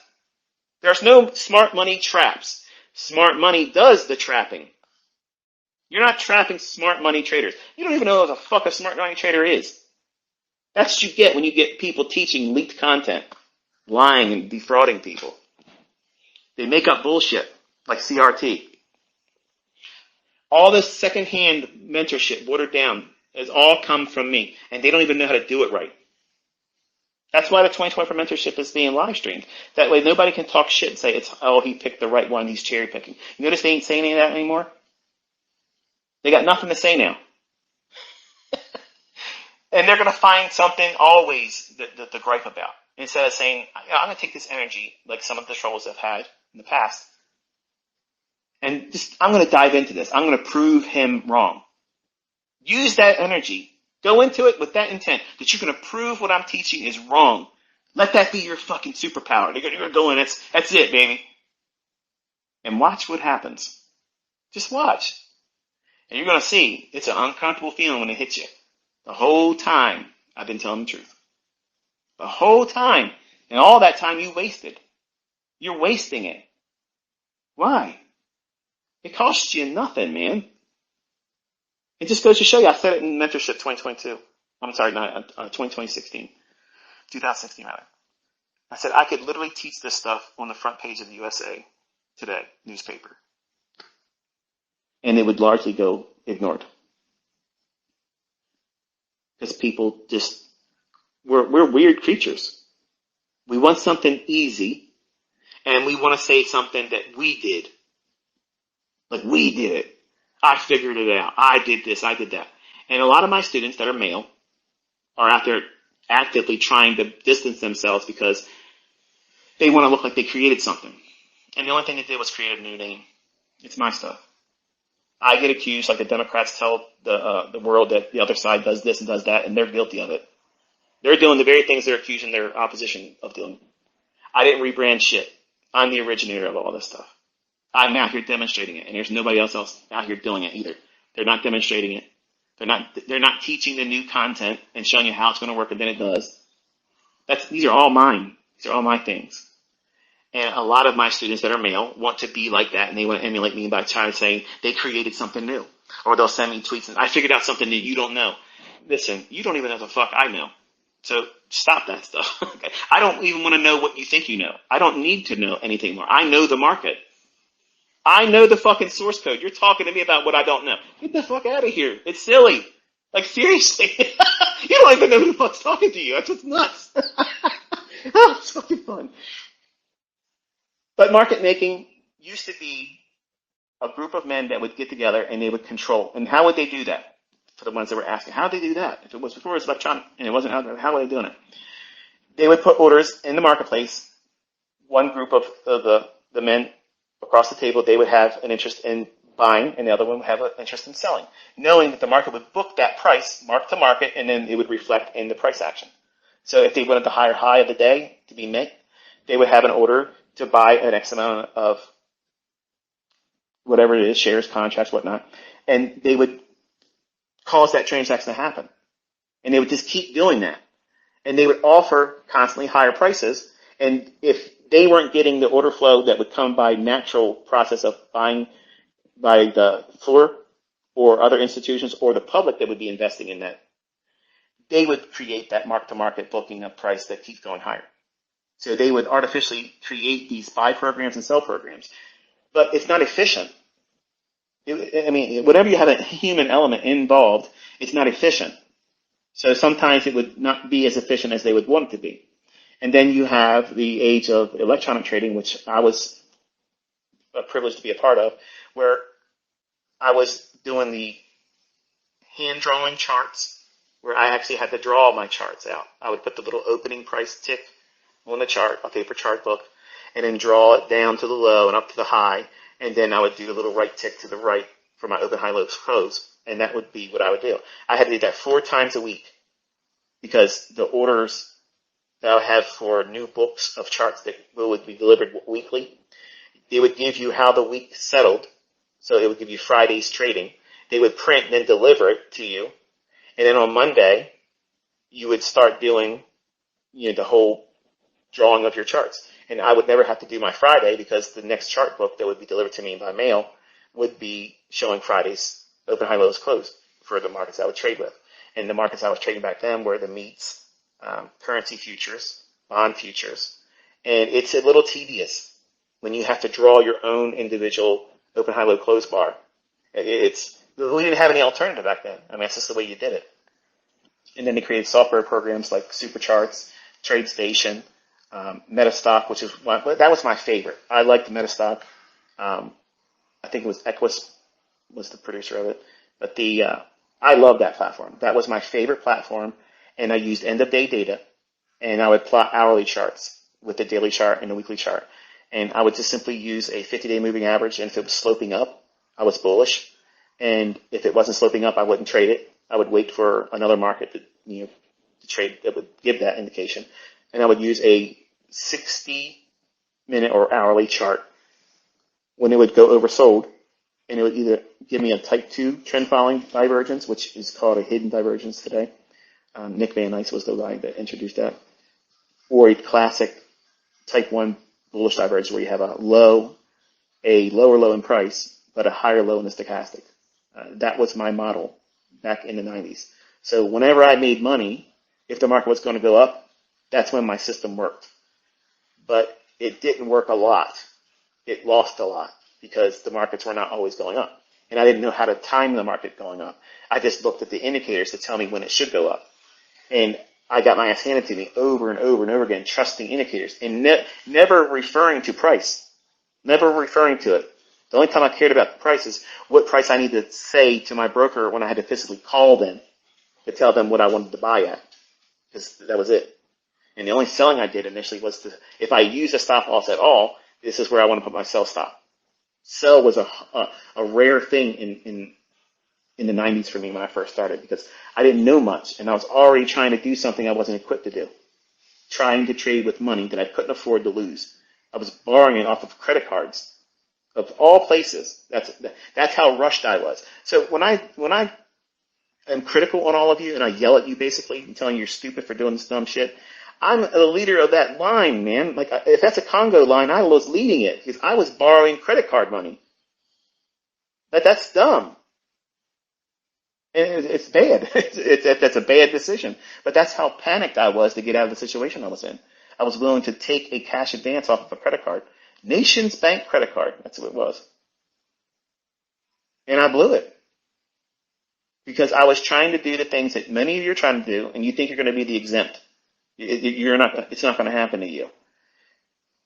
Versus saying, okay, Michael says to look at the market like this. I'm going to spend the next weeks and months looking at it like this until I get comfortable with seeing it and recognizing it. Then when I get comfortable seeing it and recognizing it, then I'm going to start demonstrating setups that I've been tape reading. And then after I do that for a minimum of 2 months, minimum. If you can't give yourself and me as a mentor 2 months of paper trading, that way you're proving that you're consistently trying to use the same stuff. You're going to lose. You're going to have losing trades. There's nothing wrong with that.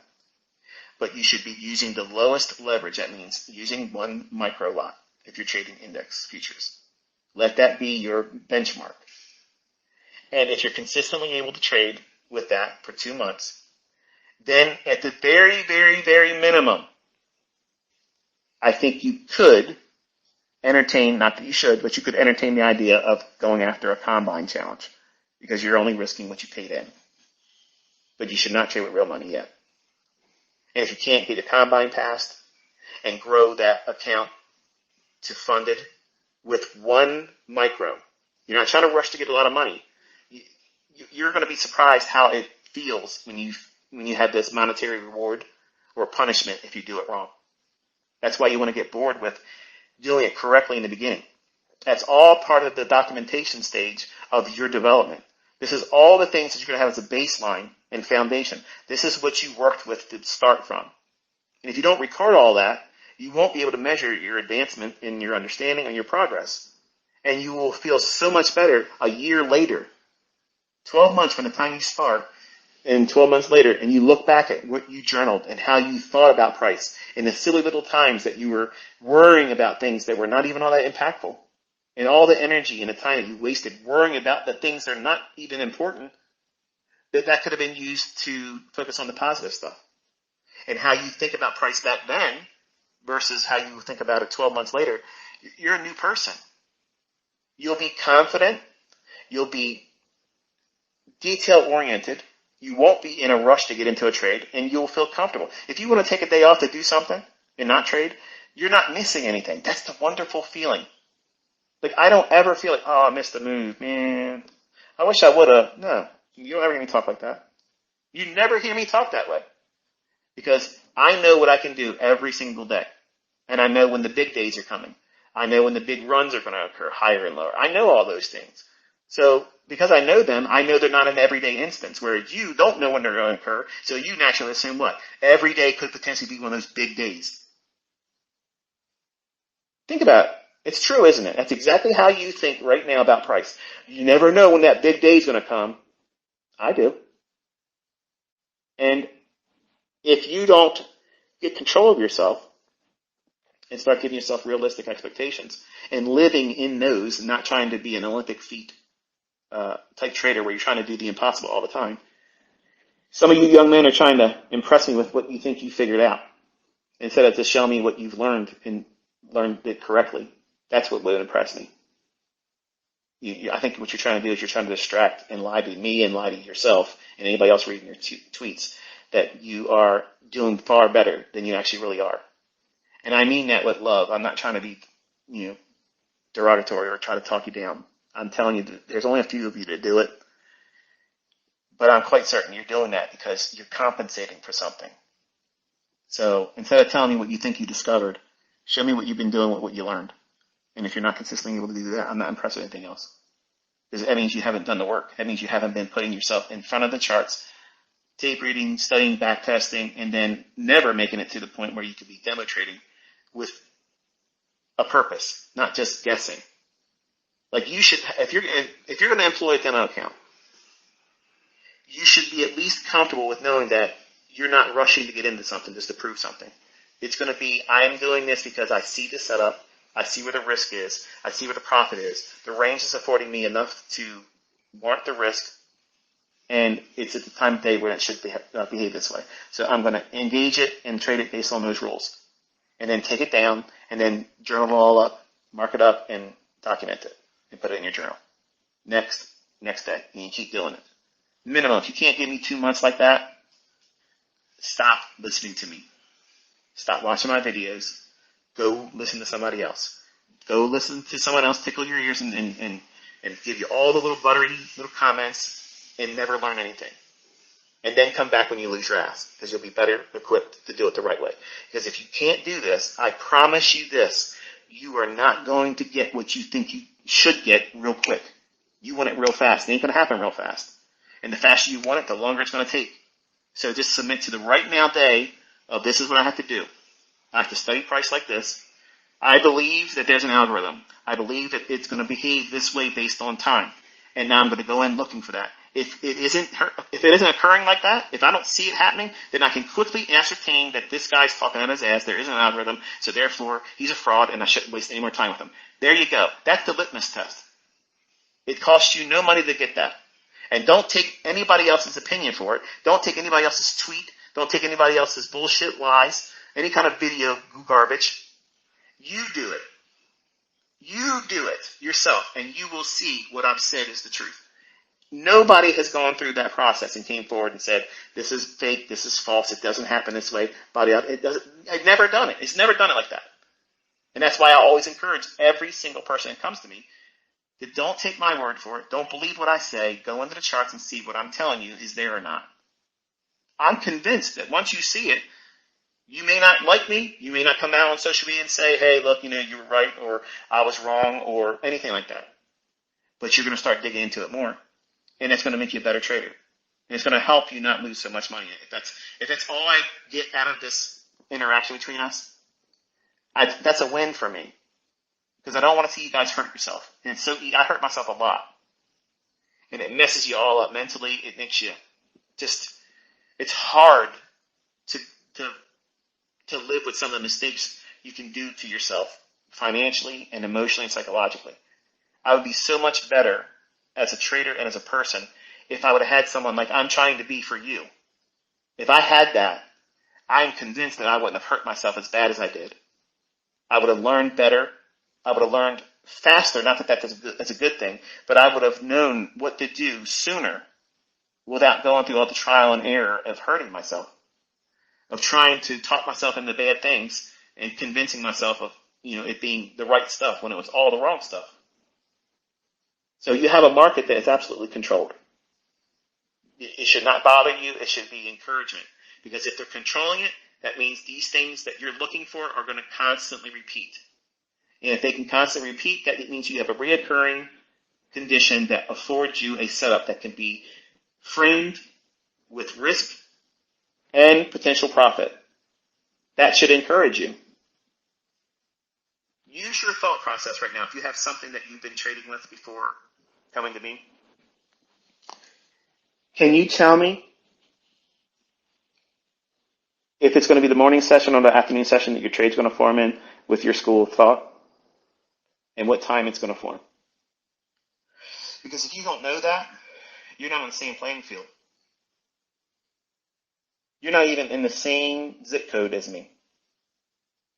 If you can't tell me if you know where the market's going to go, higher or lower, more than 300 handles, up or down, you're not on the same playing field as me.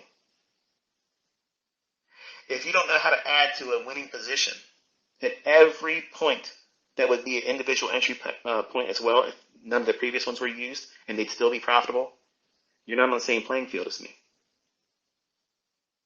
If you don't know how to see where the high or the low of the day is going to form before the day starts trading, you're not on the same playing field as me.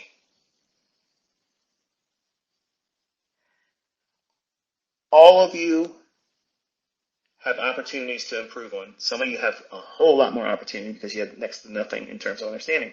Others, you have these things that you've held on to, and because you probably have made a little bit of money in the past, you think, and you've married the vein, thinking that this is the panacea, be all end all, and it beats everything else because you've made a little bit of money with it. But you're not so confident with it that you're going to go out there and say, let's see what mine does against yours. And I've only done that not to be a dick, not to be a troublemaker. Well, maybe I did do that to be a troublemaker.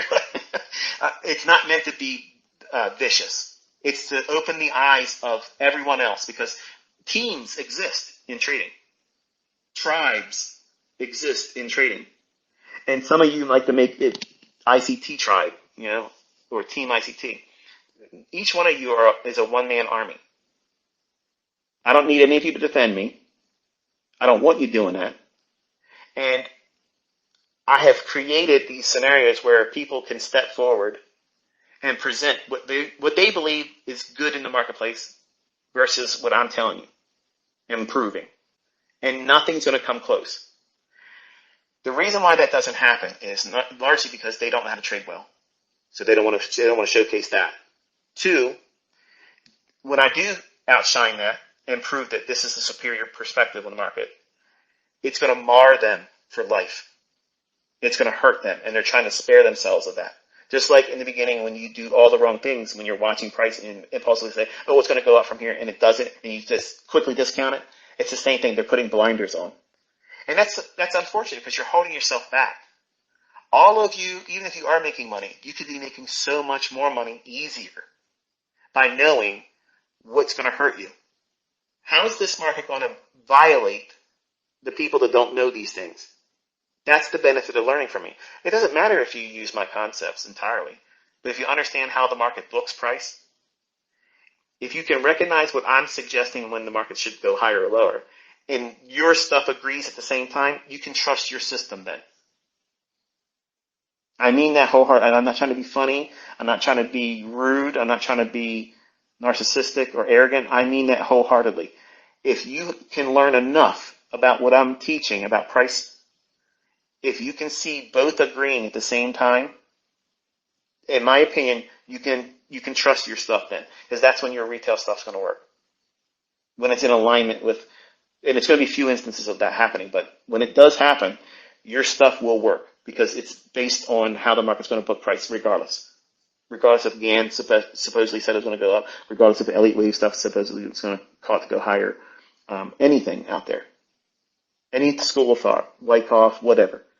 If any of those things are applied and they agree with what I'm teaching, how the price is going to deliver, then that's the times it's going to work. How do I know that? Because it's exactly what I did with my journals. I went back and looked at all the times that I was losing, and every single, not a few times, every single losing trade I took in the 90s as a 20-year-old was against this logic. And it's shocking.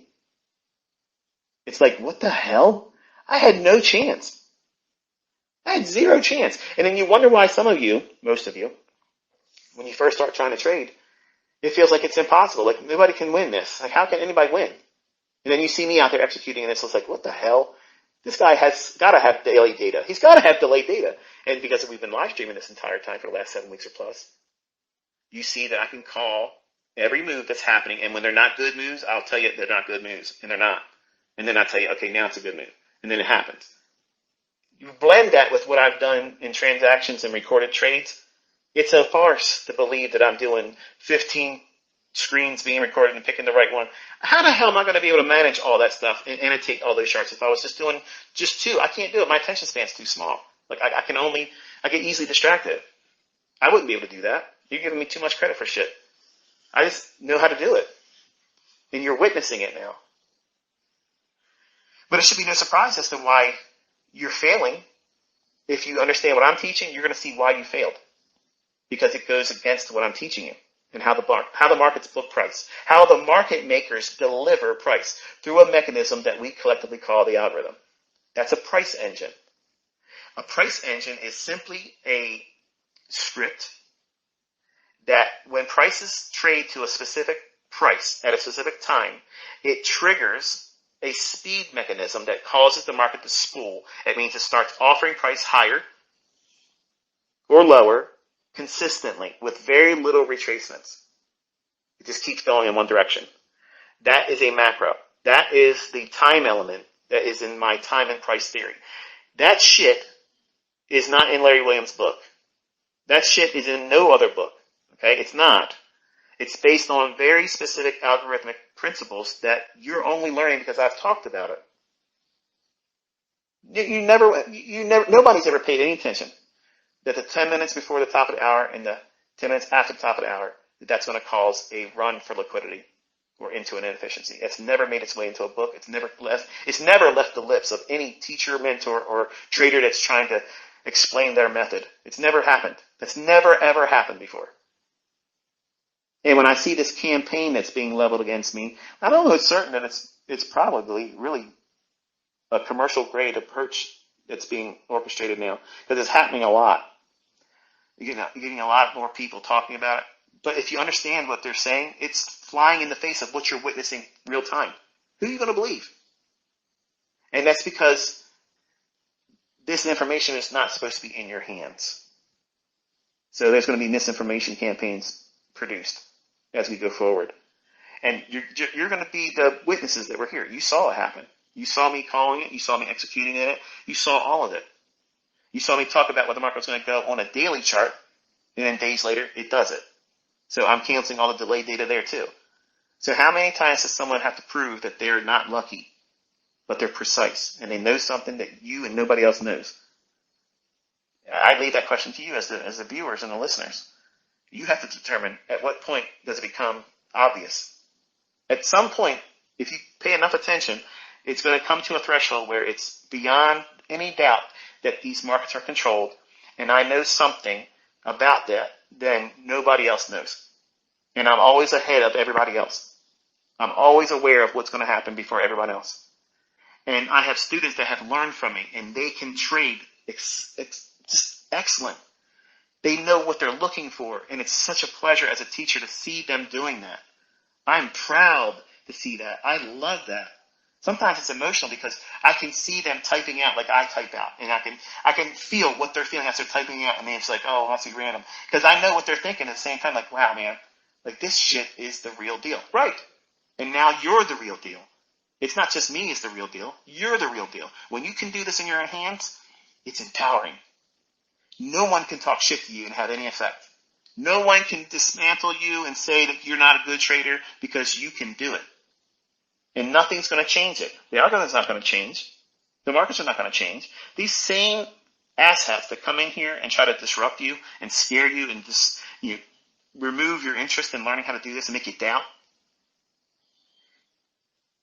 you're going to give these individuals that you don't know the influence, the power to take something from you that could change your entire legacy. Leave me a comment if you believe that that's what you should do. If you have any belief that anyone can come forward on social media and tell you what you're trying to learn is not right for you, tell me if you have given permission for anybody to do that, you say so right now. If you don't give anybody permission, then say so too. Say, fuck no one's convincing me that this ain't right for me. I am in the right now, right place, and I'm listening to the person that's teaching me correctly for free, and I can see it happening on my own. I don't need anybody else to help me be convinced of it. I can see it happening. You know people that's already doing it with real money. They're bringing the receipts constantly. You should be encouraged. It's astonishing to me. Like I wish this was available back when I was learning how to trade. The ability to be around other people doing it, not just the guy talking about it. Because if it was just me doing it and nobody else was ever able to replicate it, if they couldn't get in those trades that I outlined, and every individual mentorship I've given them an approach to trading, a model, individual, unique of itself.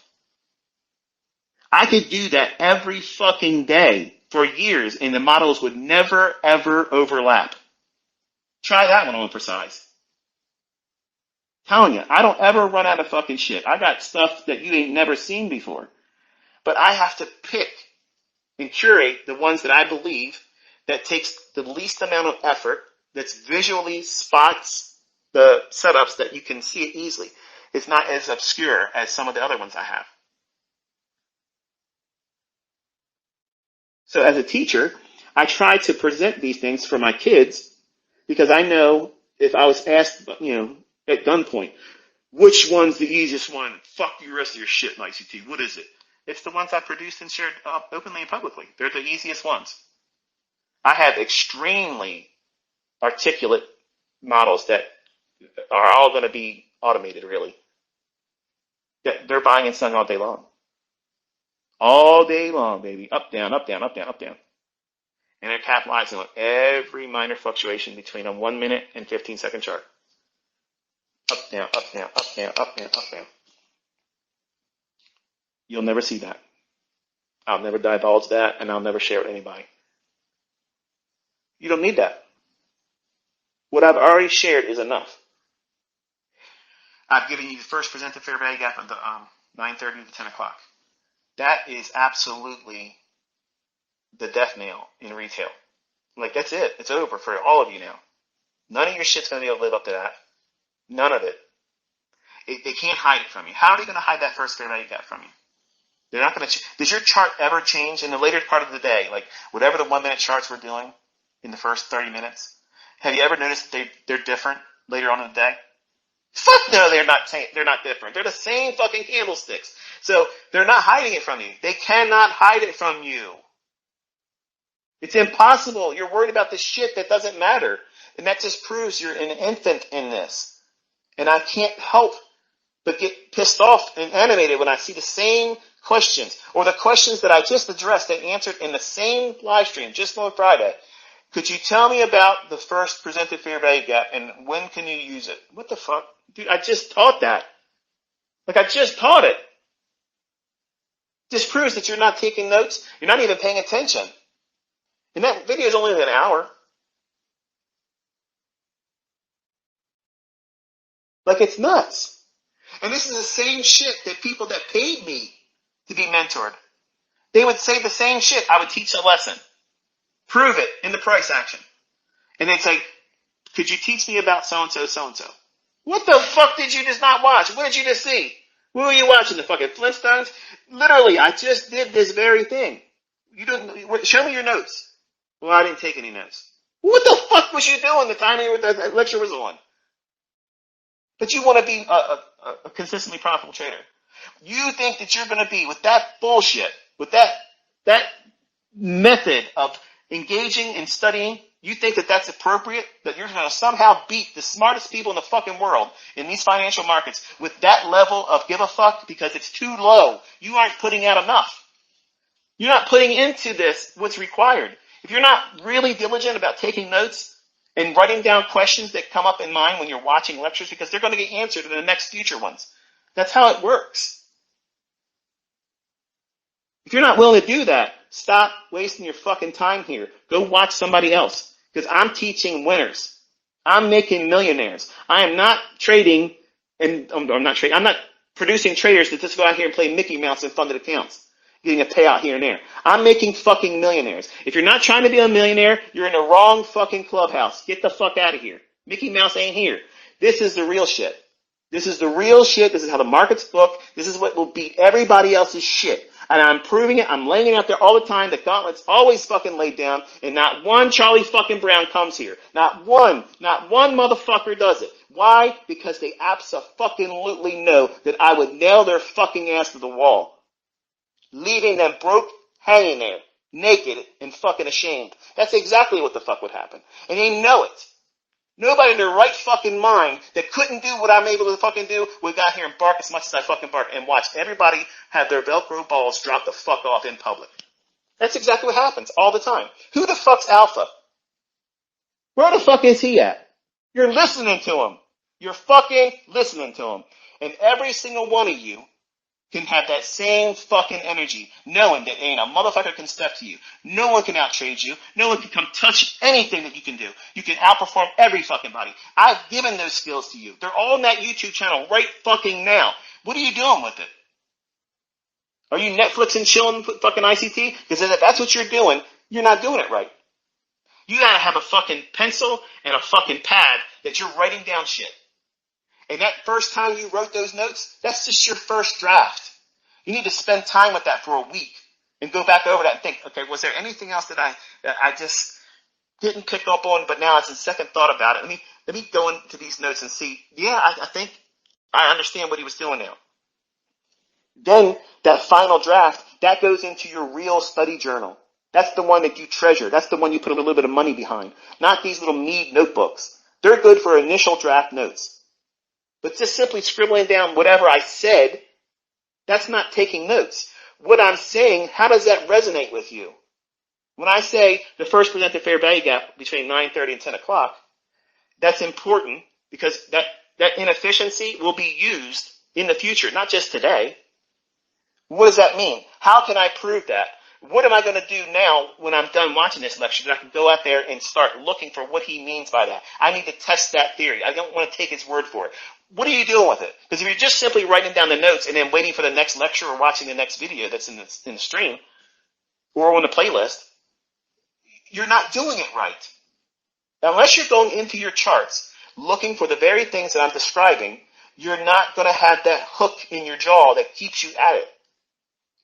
You're going to be looking for the next thing I talk about, the next little buzzword, the next little thing, these little interesting, shiny object syndrome. I'm going to flash something in front of you, and you're going to forget everything else you've been introduced to, but never done any work to make yourself understanding that better. The difference between you and the people that are my students that are making money is they didn't fuck around. They took notes, they dug into the charts, and they saw it for themselves. They logged their own examples. They recorded it, and they annotated it. That's backtesting. That is not sitting there watching market replay paint the fucking candles. Backtesting is simply looking at the old charts that's static. Market replay is not going to teach you shit. It's not going to teach you anything. That price, when that candle is creating, it's only two changes. When it first prints, and then it does the final settlement. The next candle opens up, gives you first print. It's not even really the first print. It's a little bit of movement on the price action candlestick, and then boom, it gives you the next one at the settlement. That is not how you learn how to read price action. If you are using market replay, you are stunting your growth. If you're listening to mentors that only teach through market replay, you are wasting your fucking time and your money. These clowns don't know what the fuck they're doing. Because if they knew what they were doing, they'd be in a live stream setting, calling the individual market, trading the individual market, calling it with a stop loss that's fucking ultra tight and tell you straight up this is what it's going to do and watch it happen. That's what they would be doing. But they don't do that shit because it's unsafe for their business model because they need more money coming in monthly fucking payments. Sorry, Jack. But that shit just doesn't work anymore. You gotta be out here doing it. If you're not a fucking doer, you're a screwer. And you're screwing over the fucking people that's paying you, and you can't prove that you know something. If you're gonna monetize it, you better damn well be able to fucking do it. If you can't fucking do it, I'm the sounding board you bounce everybody off of, because I'll out-trade every fucking one of them. And have fun fucking doing it. It's closing fucking time, motherfuckers. It's closing time. Or it's time for you to step up and say, you know what? You're right, ICT. I'm going to do that. It's the least I could do for my own image, my own brand. Let me go out there and set myself apart from the rest of these yahoos. How many are doing that? How many are going to be doing that this week or in the future soon? They're not. They're fucking not doing that. But they're going to stay in market replay. They're going to stay in hindsight discussions and examples where it's safe. That's a sandbox. There's appropriate times for that, yes. But at some point, and the point is we're at the point of no return. Nobody else can now stand out there and teach from a hindsight perspective. That shit's gone. The golden era of milking subscribers is fucking gone. You earn your fucking money. You earn it. You prove that you can do it. You prove that you're a mentor. Because if you're not able to do it in your own hands, you ain't a fucking mentor. You are a fraud. You are a con artist. You're a fucking faker. You're a poser boy. That hurt your feelings? You're right now creating sock puppet accounts so you can say some shit about me? Go ahead. You ain't changing the fact that I'm proving it. You ain't changing the fact that I'm making millionaire students. Hello. Somebody just leaned over and said, damn, this motherfucker's on fire today. Yep. I would have had a whole lot more energy yesterday. I was ready to go. I'm a little tired today, to be honest with you. Might not seem like it, but I am. I'm a little tired. Might be my age. 52 is kicking in, isn't it? But that's why you lose, and that's the secrets of how the market makers operate and deliver price. And there's other subtleties that I'll teach and have already taught for real on my YouTube channel. And it's important for you to be organized with your note taking. Anytime that you have something that comes up as a concern or that you hear me say something, your notes should have the title of the video or lecture and the minute marker where that question was anchored to. Like what I said, you should write what I said that causes you concern, doubt, or a question about it. So that way you can go back when you think you figured out what that question was when you go through it at the end of the week or you reflect in the previous month. How often are you going back to your old journal entries? Because it's not one and done, forget about it. Like you got to go back and see. Oh yeah, I remember I had that question, but I stopped worrying about that because he keeps producing new content. It's easy to get lost in the minutia. It's really easy to get bogged down with this. So it's a lot. Like, it's a lot. I'm condensing a PhD amount of time that you would go through college courses to get a PhD. I'm compressing all that stuff down into a very small lecture. And that's why it feels like drinking from a fire hose. It'll rip your fucking face off. And it's like, this is too complicated. It's not complicated. It's a lot of stuff that you have to manage, but I'm telling you how to manage it and how to go through it appropriately. Slow, modularly, and give yourself the real effort to see yourself succeed in that. And don't listen to outside influences. And if that makes it feel like you're a part of a cult, great. It's a private club. They're not invited. Everybody else can talk shit. That doesn't change anything. When you're making money and you quit your fucking job and you're able to pay for a house with cash and it doesn't change anything because you know you can make that same amount of money in another 4 weeks, you're just going to give a fuck about anybody else's opinion about me or you. You're not going to care about that stuff. You're going to be too busy living. You're going to be too busy enjoying your life, period. And that's what this is about. It's not about worshiping me. It's not about hanging on by every thread of what I say, because this is all going to stop soon. Okay, I'm not going to be making videos. I want to go back to what I was doing over the summer. I want to just relax, and I enjoyed it. But I love teaching, and when I feel that I've given my son Caleb enough, I'll stop until he gets to the point where he needs more. Then I'll do some more. But I don't want to keep doing this. That's not what I'm here for. I don't care to keep doing this. Like, I've already taught. I've made profitable students. I've left a legacy of lifetime understanding on that YouTube channel. And I'm here talking to you right now, not monetized at all. I'm not making any money, and I'm giving permission for people to take these and put them on their own YouTube channel. That's a gift. That's me being who I am. And my only inspiration outside of my own sons and my daughter ever learning how to do this is that anybody that would put their nose to the grind about trying to learn how to do it as well, that they listen to the person that created it. Listen to the person that authored it.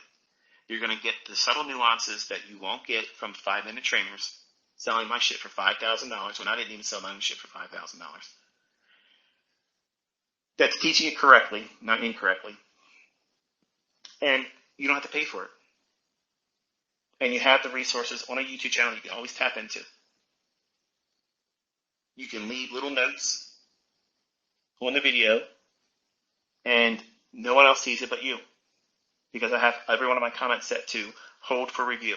That means that you can comment to me, I can see it. As long as it's not a rude remark or anything like that, it'll stay there and you'll see it on your end. But it'll look like nobody else has commented but you. That means you can use these videos as your own little study journal and leave little minute markers. So that way if you want to go back to that video, you say, oh yeah, there's where I was with that. Let me just boom. Or if you get to a part where you got to only a percentage of the video, you couldn't complete it, just put down the minute marker, you stop that, and put that number in the comment section. And then when you go back to that comment, if you click it, it'll take you right to that minute marker, and you can pick up where you left off at. I'm not going to delete it. It's not bothering me. So you'll see it. Nobody else gets to see it. And you can manage your progress through each one of the mentorship playlists or videos. Like, I've made it as easy as I could and for free. I'm not going to delete the videos. I'm not going to take them down. I'm not doing a future paid mentorship, so there's no reason for you to be, well, I'm going to go and wait for his next paid mentorship. There's no paid mentorship. I don't want to do that. Like, it's too much to worry about all that shit. And whatever I taught there would just get leaked. So I might as well just keep doing everything public. So everybody has the same thing and nobody needs to pay for nothing. Stop buying my stuff because it's already on the YouTube channel. You're stupid if you're paying for it. So, and you can't buy your way into my private mentorship because the charter members that are there, they are part of a community that will never increase. I am able to talk to these people because they know my stuff. I'm not always talking about markets. Sometimes I'll talk about weird shit in the world and stuff, and I just don't want those perspectives out in the world, in circulation. Like, I feel comfortable and I feel safe in that community talking about those things. But you don't deserve to be there. You can't pay to be there, and it's not what you think. once in a blue moon, I'll go in there and I'll call the market and call it out loud and we